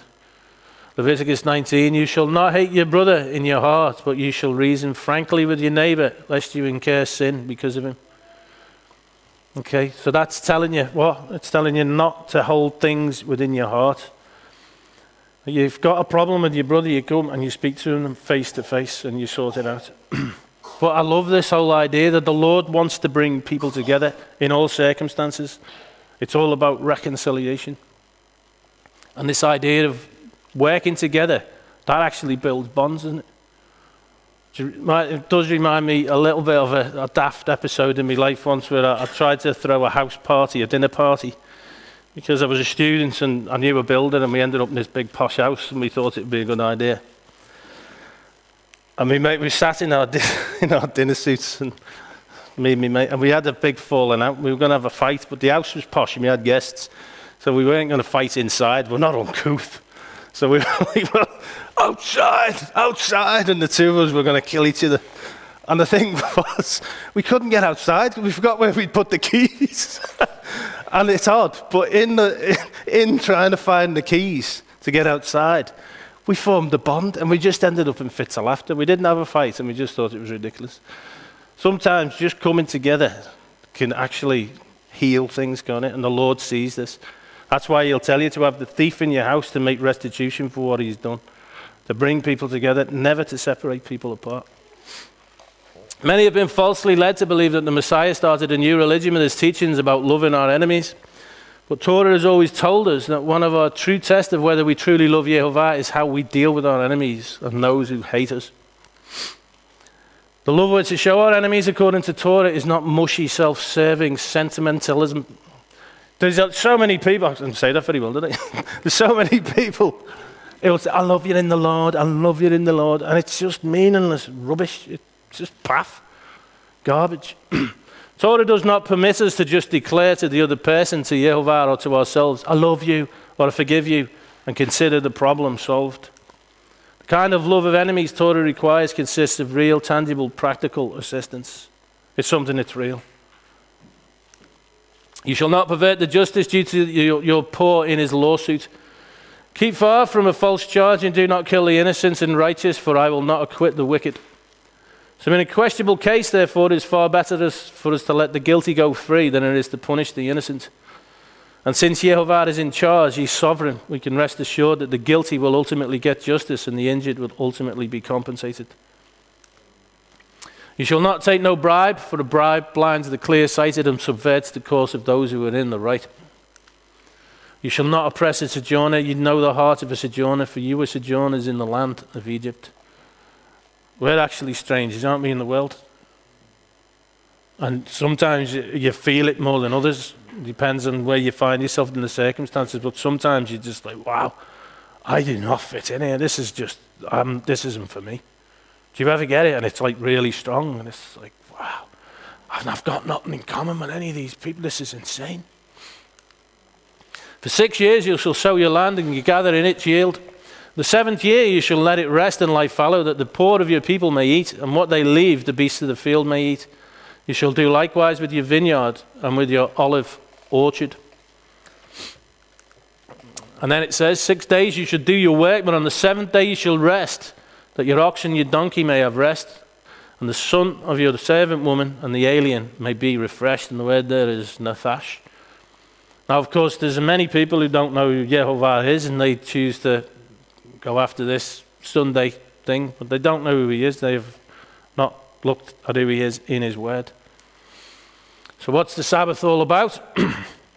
Is it just about lazing about? Exodus 31. Wherefore the children of Israel shall keep the Sabbath, to observe the Sabbath throughout their generations for a perpetual covenant. It is a sign, an oath, a mark between me and the children of Israel forever. Forever? Forever? That's good, actually, because it's a real gift, the Sabbath, isn't it? So I'm glad that it's forever. For in 6 days Jehovah made heaven and earth, and on the seventh day he rested and was refreshed, nephash. Now the root in nephash is to breathe or to be breathed upon, i.e. refreshed as by a current of air. If we consider how Adam received life, then we can see that in keeping the Shabbat, it is life to us. Jehovah formed man of the dust of the ground and breathed into his nostrils the breath of life, and man became a living soul. I like the Sabbath. I like to be refreshed. Now, shub means to turn back or return. The original word there. Part of speech is a verb. Transliteration shub. Phonetic spelling shub. Short definition, return. If we take the word in Hebrew for return and add the letter tav at the end, then we get the Hebrew word Shabbat. Tav always represents covenant. So to return to the covenant, the tav, is to keep the Shabbat. To return to the covenant is to keep the Shabbat. It's important. It is so important. The Sabbath is really important. Genesis 2:2-3. And on the seventh day, God finished his work that he had done. And then he rested on the seventh day from all his work that he had done.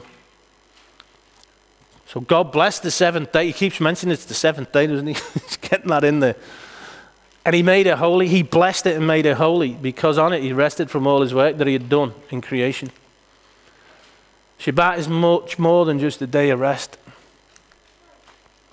If it were only a day of rest, it could be taken on any time, on any day. You could just, what did he call it? Duvet day. That's not what the Sabbath's about. I can't imagine anything worse. I think I'd go mental. God blessed the seventh day. He blessed it. Whatever Jehovah blesses is both blessed indeed and blessed forever. His word and his blessing endure forever. The Sabbath is blessed. And inherent in the word for bless is this idea that it's free from restrictions and limitations. This is a really amazing day. And he made it holy. The seventh day is simply not like other days.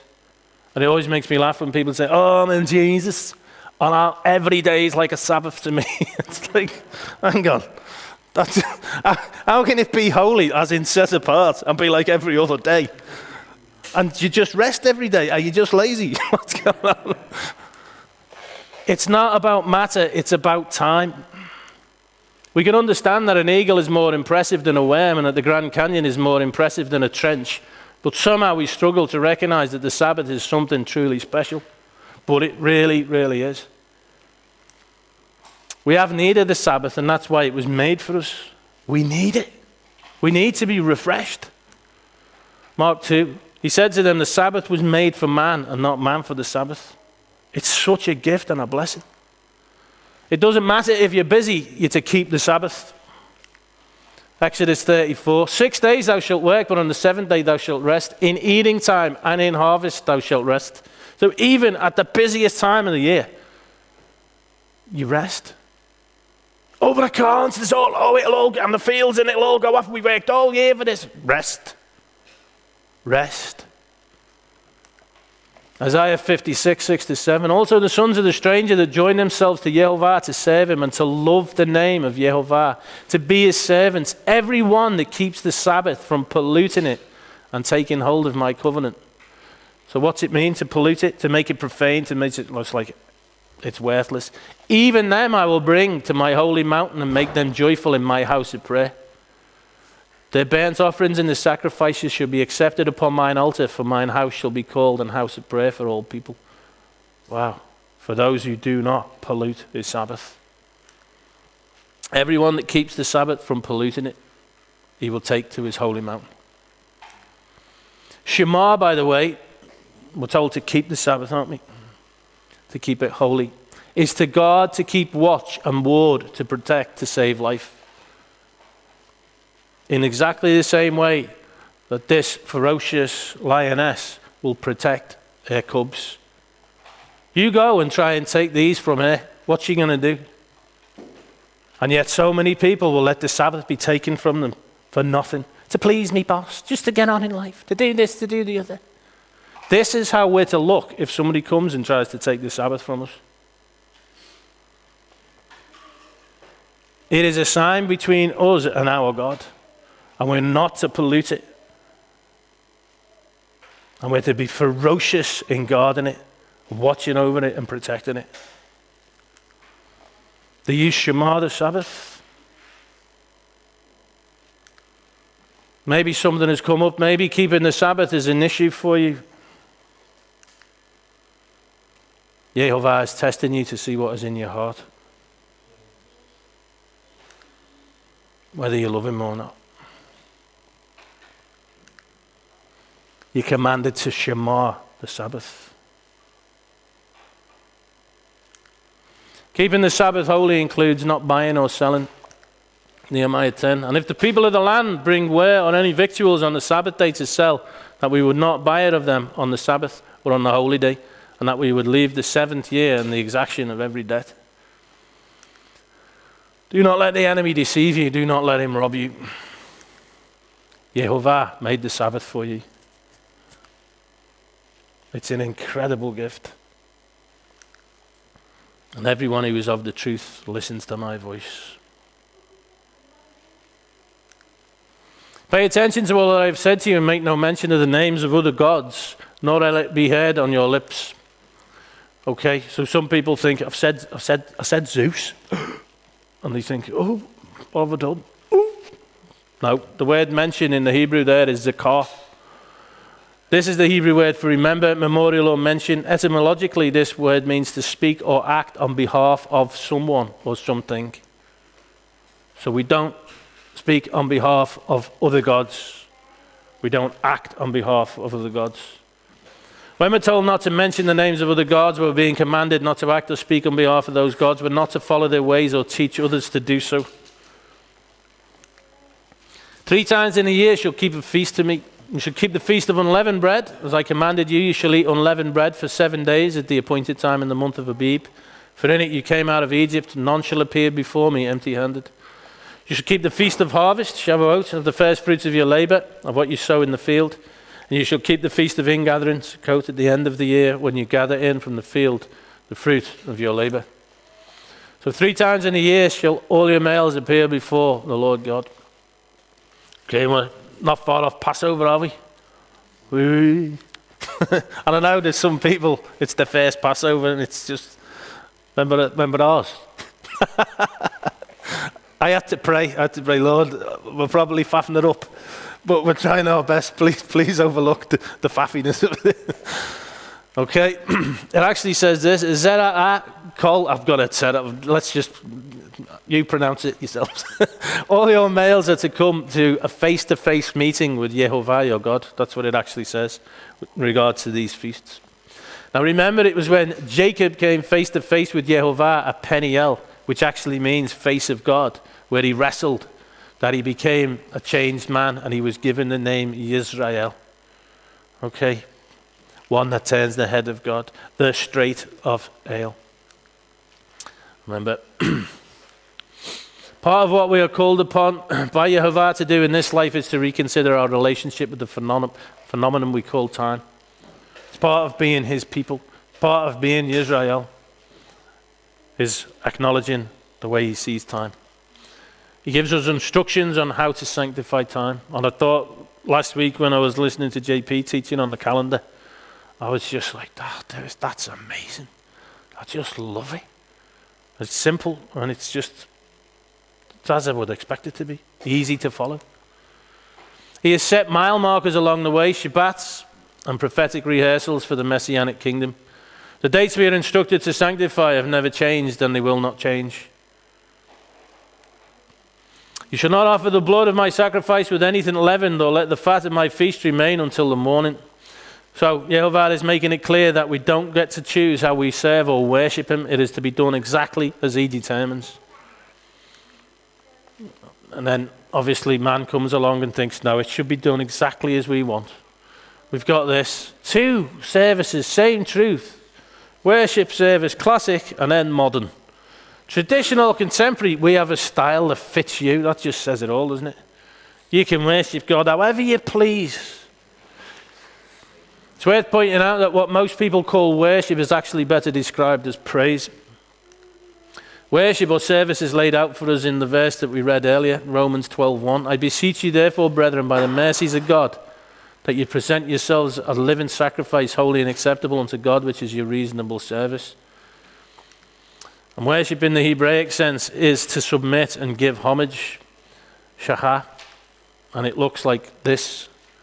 This is how our lives are to be lived, in complete submission to Yehovah, which is what this verse is all about. The best of your first fruits of your ground you shall bring into the house of Yehovah your God. Always bring Yehovah your best. Show your reverence for who he is. Show your gratitude for all he has done for you. Show him that you love him. Show him that your heart is to bring him glory. It should be a great pleasure to bring Yehovah the best that you have. And it's not just about stuff either. This is about your heart. What you bring to the Lord. What do you give to Yehovah? You've all promised to serve him, that he's your master and your Lord. Yeah? You made that vow. Does he get the best of you? Or is that reserved for others or for yourself? If you don't keep his commandments, then this is what you're offering him. It's useless. Oh, Lord, yeah, I love you and all that. And, might as well throw him something like that. Do you want to serve in Yehovah's house forever? Why do you call me Lord, Lord, and you don't do what I tell you? So many people, isn't it? He just makes it simple. If you love me, you'll keep my commandments. Shall not boil a young goat in its mother's milk. This doesn't mean that you can't eat meat and dairy, because we know in Genesis 18, Abraham had guests, didn't he? And what did he do? He took curds and milk and the calf that he'd prepared, and he set it before them, and he stood by them under the tree while they ate. So he served them meat and dairy. So the rabbi hears that, and then he takes a stiff drink, because obviously that doesn't go with what they think. Then, behold, I send an angel before you to guard you on the way and to bring you to the place that I have prepared. Pay careful attention to him and do what? Obey his voice. Do not rebel against him, for he will not pardon your transgression, for my name is in him. But if you carefully do what? Obey his voice and do all that I say, then I will be an enemy to your enemies, an adversary to your adversaries. The voice, Ochal, is synonymous with the word of Yehovah. To listen, to shema his voice, is to display obedience. And you can see that all the way through the scriptures. To obey his voice is to display obedience. We'll take the first one. Shall walk after the Lord your God and fear him, keep his commandments and obey his voice. And they all say the same things. That's what it means to obey his voice. Now therefore, if you will indeed obey my voice and keep my covenants, in other words, if you will walk in all my commandments, then you shall be a special treasure above all people, for all the earth is mine. Now the angel, or the malach, the messenger, the passage tells us that the children of Israel were to shema his voice. We're also told that the Almighty's name is in him, and if they are rebellious, the messenger will not forgive them. In response to their obedience, this messenger will also protect them from their enemies. This is no ordinary angel. Angels do not have the authority to forgive sin. The angel or messenger is not said to merely act in the name of Elohim, but it says that his name is in him. And all the implications point to this malach being divine. It says, pay careful attention to him and obey his voice. Do not rebel against him, for he will not pardon your transgression, for my name is in him. So this angel is a manifestation of Yehovah, just as Yeshua was. Please note, if you don't obey, then there is no forgiveness for sins. John 3:36. Whoever believes in the Son has eternal life. Whoever does not obey the Son does not see life. No obedience, no life. Same message. Everyone who's of the truth listens to my voice. What is it to listen to his voice? To obey the commandments. My sheep hear my voice, and I know them, and they follow me. It's so simple. What is it to listen to his voice? It's to walk in all his ways. That's what you do if you love him. Okay, we'll take a quick break, and then we'll have a short part 4. Mishpatim, part 4. When my angel goes before you and brings you to the Amorites and the Hittites and the Perizzites and the Canaanites and the Hivites and the Jebusites, and I brought them out, you shall not bow down to their gods, nor serve them, nor do as they do, but you shall utterly overthrow them and break their pillars in pieces. So we're to utterly destroy the gods of this world. We're not to behave as the people of the world behave. We're not to be sucked in by the things that they have set up in their lives as idols. Time and time again in Scripture we read that the Israelites adopted the gods of the people around them. As we read the other week, even whilst they were slaves in Egypt, the Lord said to them, didn't he, in that day I lifted up mine hand unto them to bring them forth from the land of Egypt. And I said, cast it away, every man, the abominations of his eyes, and defile not yourselves with the idols of Egypt. I am Jehovah your God. But they rebelled against me, and they would not hearken to me. He says the same things to us. Cast away all the abominations of his eyes. Defile not yourselves with the idols of the world. But people rebel against Jehovah, and they I'm happy, I like this. Have you hearkened to Jehovah, or do you still hang on to the gods of this world? You shall serve Jehovah your God, and he will bless your bread and your water, and I will take sickness away from among you. None shall miscarry or be barren in your land, and I will fulfill the number of your days. I will send my terror before you, and will throw into confusion all the people against whom you shall come, and I will make all your enemies turn their backs to you. So if you truly obey, you will know blessing, real blessing. And I will send hornets before you, which shall drive out the Hivites and the Canaanites and the Hittites from before you. And I just thought I'd have a little look at what these hornet creatures are like. Scary, yeah, they are, actually. I looked at I don't know what the hornets were like that the Lord sent, but I looked at these things called giant Japanese or Asian hornets. This massive hornet can achieve lengths of 3 inches full grown and has been known in numbers of only 20 or 30 to decimate an entire hive of honeybees. The sting can be lethal not just by allergic reactions but also due to its many toxins. Here are 4 interesting things about its sting. Its sting is a higher concentration of the pain-causing chemical called acetylcholine than any other stinging insect. I bet that really hurts. This is what the Lord sent before his people, if they obeyed and walk in his ways. An enzyme in its venom can dissolve human tissue. Wow. Containing at least 8 distinctly different chemicals, the venom itself produces one such that actually attracts others of its kind to the victim. Wow, just to make it even more annoying. Come, more stings, please. Like all other hornets, it can sting repeatedly. It's not just happy to give you one little, oh, there you go. The damage they can do and the pain they can inflict is brutal. There's some stings. Not nice, is it? And yeah, they're pretty big, aren't they? Imagine that. Wouldn't want to be an enemy of Jehovah's people, would you? I will not drive them out from before you in 1 year, lest the land become desolate and the wild beasts multiply against you. Little by little I will drive them out from before you until you have increased and possessed the land.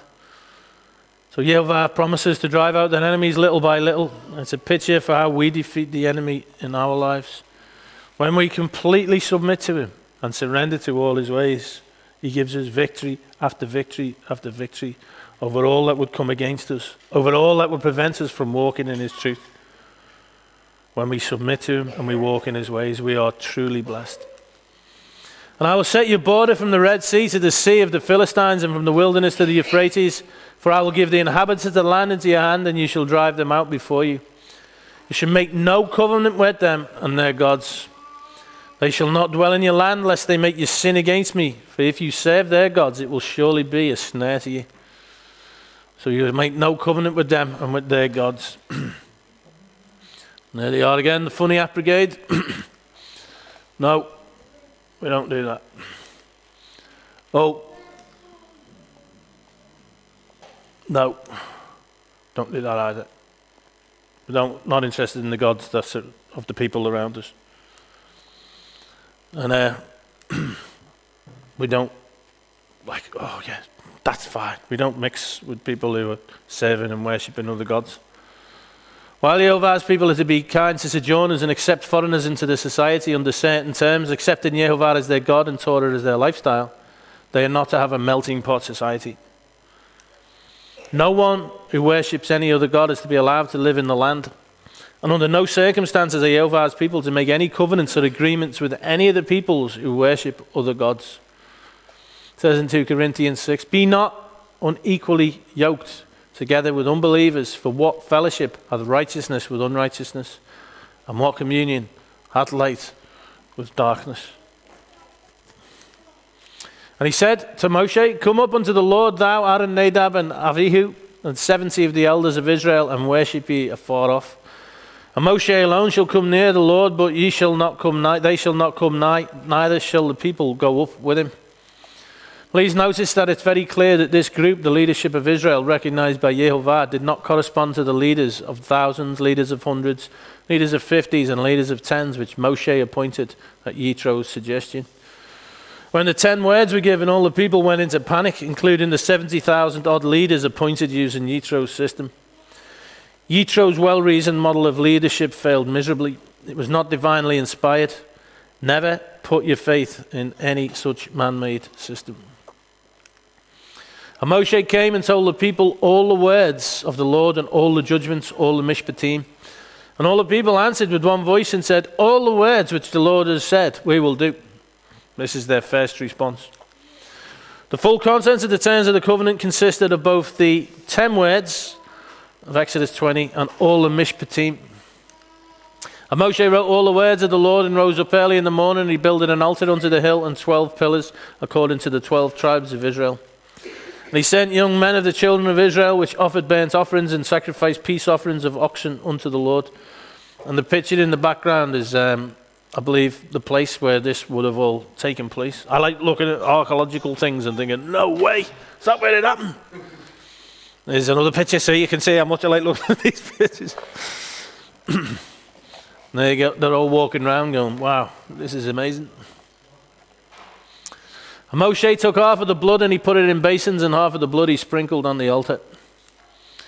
And he took the book of the covenants and he read it in the audience of the people, and they said, all that the Lord had said we will do, and be obedient. Okay, so what they've said is, Vi yomeru kol asher diber Yehovah. They all replied, all that Yehovah has declared, na'aseh v'nishma. We will asar and we will shema. We will do and we will hearken. Moshe was never comfortable with we will do just on its own, i.e. we will asar, we will make it happen, we will do it, we will build it, as the people's first response to Yehovah's proposal. Moshe knew that Yehovah didn't want a bunch of people treating his loving instructions as if they were commandments, which had to be grudgingly performed or fulfilled. Yehovah had told him specifically what response was required back in Exodus 19:5. At that time Yehovah had said specifically, if and when you will shema my voice. We know what it means to shema his voice. We just went through it. To listen to his voice is to walk in all his commandments. All that he says, we do. If you will shema my voice and shema my covenant, we know what shema is now, then you will be my am segula, my treasured possession, my treasured people, my kingdom of priests, and my holy people. So the mitzvot and mishpatim of Torah are not merely things that Yehovah wants us to do, are they? They are the righteousness of Yehovah to which we are through shemaring the voice that empowers us to conform every aspect of our lives. Remember what Yehovah said about the covenant. If you will indeed obey my voice, this is what the people are told to do. Keep my covenant, you shall be my treasured possession among the peoples, for all the earth is mine. And this applies to us. Do we obey his voice? The covenant they have agreed to is that they will shema Yehovah, i.e. hearken to his voice, walking in obedience to him in all things. That's what they've agreed to. The Torah is not the covenant. Okay, that's where some people get a bit confused. The covenant involved the promise to shema, to hearken to listen to and obey all that Yehovah says, and that obviously includes all of the Torah. And that's what they've agreed to. This was the first covenant. In the second covenant we have his Torah written on our hearts. There's nothing wrong with the first covenant. It actually says the problem was with them, the people themselves, because they didn't walk in it, and it wasn't written on their hearts. Hebrews 8:10 though says this, for this is the covenant that I will make with the house of Israel after those days, declares Yehovah. I will put my laws in their minds and write them on their hearts, and I will be their God, and they shall be my people. These will be a people who will repent. They will realize, wow, what have we been playing at? And they will have a desire to walk in his ways. They will love the truth Unlike those we read about before, he said, oh, they do not love the truth that they might be saved. These people who entered into covenant with Yehovah, these people, he says, I know you. These people actually desire to walk in all his ways, to walk in all his truth. This is what it means to be in covenant with Yehovah. This is what it means to have Yeshua turned around to you and say, yeah, I know you. It's the Shema that Master's voice. It's the same all the way through, and yet people will not do it. To Shema is to follow the Torah, which reveals his heart, Lev, the shepherd's crook, the lamed, and the bait, the house. It means to be led by the shepherd to Yehovah's house. Those who are Yehovah's people follow the shepherd wherever he goes. They hearken to his voice. These people are the straight of Ale. These people are Israel. His special people, his chosen people, his Am Segulah in the Hebrew. Yehovah is my shepherd, I shall not want. I'm going to follow him. He's my shepherd. I listen to his voice. I thought it was remarkable. I think it was Jim Staley was saying that when he was in Israel, he said he was in this little place and there was a few different shepherds and they all had their own flocks. And he said what was amazing was when the shepherd would get up and he'd do his whistle call or whatever it was, his own sheep knew. That was a rubbish one, that was. I don't think I'd make a very good shepherd. But when he'd make his call, his sheep knew that was him. And they'd get up and they'd follow him. If I'd have done it, they wouldn't have got up. They recognized his voice, they followed him. They hearkened to his voice. Surely goodness and mercy shall follow me all the days of my life. I love the sound of that. I like the sound. I need mercy. And I like the idea of goodness. And this is what's promised to me. If I hearken to his voice, and I get to dwell in the house of Yehovah forever. If I hearken to his voice. And this is beautiful. The Lamb who's in the middle of the throne, he will shepherd them and lead them to living fountains of waters. And Adonai will wipe every tear from their eyes. How beautiful is that? To him, the shepherd, the gatekeeper opens. The sheep hear his voice, and he calls his own sheep by name, and he leads them out. When he's brought out all his own, he goes before them, and the sheep follow him, for they know his voice, because they hearken to his voice. A stranger they will not follow.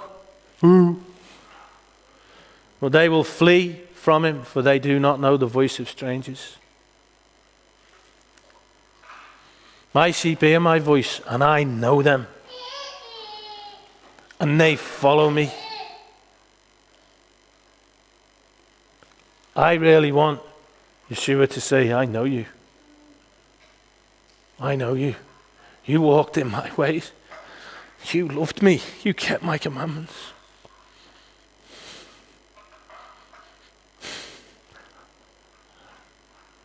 I want to get down on my knees before him and say, thank you. Thank you. Great shepherd. Thank you. You watched over me all my life.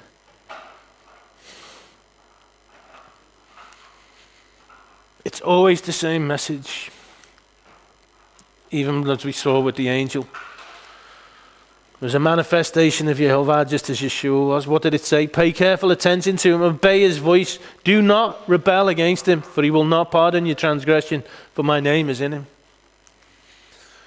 Please note, if you don't obey, there's no forgiveness for sins. It's the same message. Whoever believes in the Son has eternal life. Whoever does not obey the Son, whoever is disobedient, shall not see life, but the wrath of God remains on him.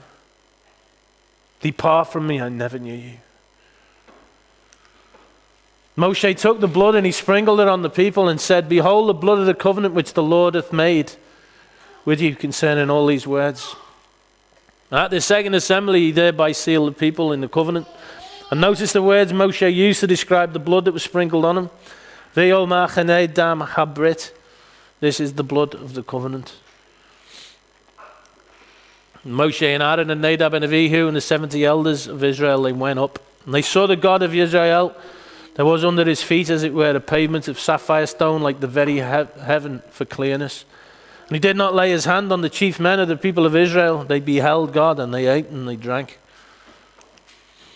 Now, Jonathan Grossman draws a conclusion from the numerous literary parallels between Exodus 24 and the story of the binding of Isaac. A group of people gathered at the side of a mountain. A select few ascend while the rest stay below. They are commanded to wait the return of those who ascend. Exodus 24, he said, wait here for us till we come back to you. And with the story of the binding of Isaac, stay here with the donkey. The lad and I will go yonder, and then we will come back to you. Both stories, the phrase from a distance is used. Come up to Jehovah, you and Nadab and Abihu and 70 of the elders of Israel, and worship from a distance. And in Genesis 22, then on the third day Abraham lifted his eyes and he saw the place from a distance. Both stories, an altar is built. In Exodus 24, in the early morning he built an altar at the foot of the mountain. And in Genesis 22:9, and Abraham built an altar there and placed the wood in order, and he bound Isaac his son and laid him on the altar upon the wood. And early in the morning time is mentioned in both. He rose early in the morning. This is in Exodus 24. And in Genesis 22, Abraham rose early in the morning. In Exodus, the presence of Jehovah appeared as a consuming fire. In Genesis, the root of the word for knife is the same word used to describe the fire. In Exodus 24:17, it says, the sight of the glory of Jehovah was like a consuming fire on top of the mountain in the eyes of the children of Israel. And in Genesis 22:6, so Abraham took the wood of the burnt offering and laid it on Yitzhak his son. He took the fire in his hand and a knife, and the two of them went together. There's nothing by accident in Scripture whatsoever. On Mount Sinai it reads that Jehovah did not raise his hands against the leaders, and in Genesis we read a similar phrase. 24 it says, but on the nobles of the children of Israel he did not lay his hand. Genesis 22 he said, do not lay your hand on the lad. All these similar literary phrases are giving us the fact that there's a connection between the two. It's clear the Torah is making a comparison between the two events. The Torah wants the reader to remember the sacrifice of Yitzhak when reading of the ratification of the covenant, which in turn speaks of Yeshua's sacrifice. We know that the similarities are just remarkable. Genesis 22:8, Abraham said, God will provide for himself the lamb for the burnt offering, my son. So that both of them, they went together. It's even in the same place that it happened. So we've got Abraham there, he's going to sacrifice his son in the same place. And the Lord says, no. And then behold, behind him he sees a ram caught in the thicket. Okay, the parallels are just remarkable, and we went through this when we went through it earlier in the year, last year. At the place of total surrender in Jerusalem, Golgotha, this ram crowned with thorns is that God will provide himself a lamb. God will provide himself a lamb for a burnt offering. So the connection is there, isn't it? The Torah, in wanting us to remember the sacrifice of Yitzhak when reading of the ratification of the covenant, actually wants us to remember the sacrifice of Yeshua when coming into the Torah and studying the ratification of the covenant. Everything in the Torah speaks of Yeshua. Everything. To sin with the high hand, to despise Jehovah's word, is to reject the Messiah and to despise him. Everything in the Torah speaks about him. He is the way, the truth, and the life, and he is our shepherd. He says, I'm the good shepherd. And what did the good shepherd do? He lays down his life for the sheep. And he says, in my Father's house are many rooms. If it were not so, I would have told you. I go to prepare a place for you. That's amazing, that, isn't it? Jehovah said to Moshe, come up to me on the mountain and wait there that I may give you the tablets of stone, which the Lord and the commandment which I have written for their instruction. So Moshe rose with his assistant Joshua, and Moshe went up into the mountain of God. We generally think of Moshe going up the mountain by himself, but verse 13 indicates that his assistant Joshua went with him. The small phrase that mentions Joshua is easy to miss. This is like Yeshua, who was always pointing towards the Father. He says in John 8:50, I do not seek my own glory. With Moshe being synonymous with Torah and Joshua being a shadow of Yeshua, we see the two of them traveling up to the mountain in agreement and in total unity. We sometimes are accused of spending more time in Torah than focused on Yeshua. Yet we know that when our eyes are open, we can find Yeshua everywhere we look in the scriptures, just as he said. If you believed Moshe, you would believe me, for he wrote about me everywhere. And he said to the elders, wait here for us until we return to you, and behold, Aaron and Hur with you. Whoever has a dispute, let him go to them. Will it go well? Will it go well? Maybe not.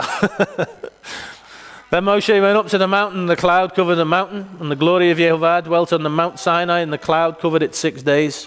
And on the seventh day he called to Moshe out of the midst of the cloud. Now the appearance of the cloud of the glory of Yehovah was like a dividing fire on top of the mountain in the sight of the people of Israel. Moshe entered the cloud and he went up on the mountain, and Moshe was on the mountain 40 days and 40 nights. The appearance of the glory of Yehovah was like a dividing fire on top of the mountain. And I believe this could possibly well be the mountain that it's talking about, with its big burnt top. The mountain shook and the people trembled. There were dark clouds and there was fire.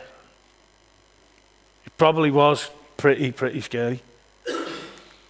But it's nothing compared to what is to come. Acts 2, 19-20. I will grant wonders in the sky above and signs on the earth below, blood and fire and vapor of smoke.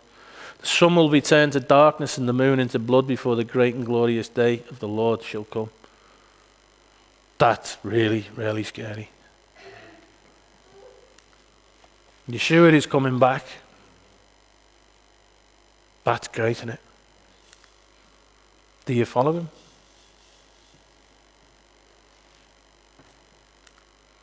Everyone who is of the truth listens to my voice.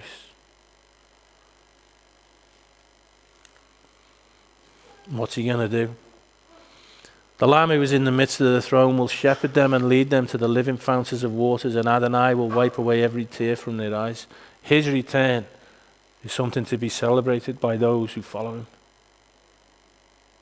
those he knows. But those who don't hearken to his voice, who don't know him, it's a different matter. A day in your court is better than 1,000 elsewhere.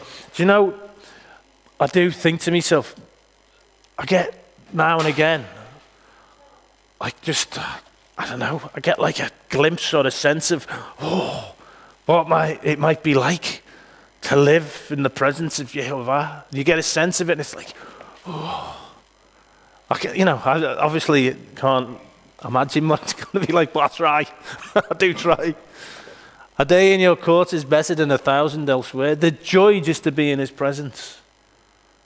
Every good gift comes from him. He's amazing. Just to be in his presence. To see him in his glory. There'll be nothing like it that you can even imagine. I'd rather be a doorkeeper in the house of my God than dwell in the tents of wickedness. There's people in the world who think they've got it made. Live in big flash houses and they've got big fancy cars and yachts and all this, and they just think, yeah, sorted. Wow. No chance. They've no clue. I'd rather be a doorkeeper in the house of my God than dwell in the tents of wickedness. You can keep it all. Again, I just say to the Lord, don't let me go. Always be my God. Always be my God. Do we pray?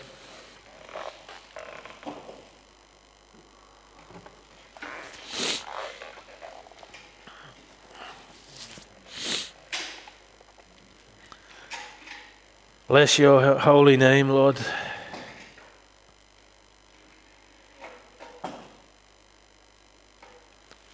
Pray that you won't let us go, Lord. I pray for everyone here that they will hearken to your voice.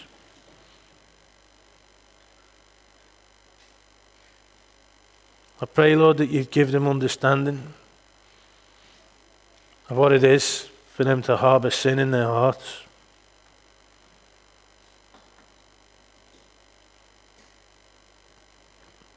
Lord, I pray that your word won't be snatched away from them,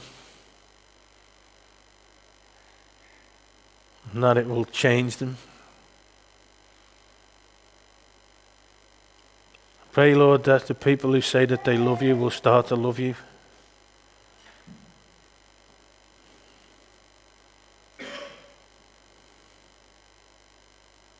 Lord, there is none like you.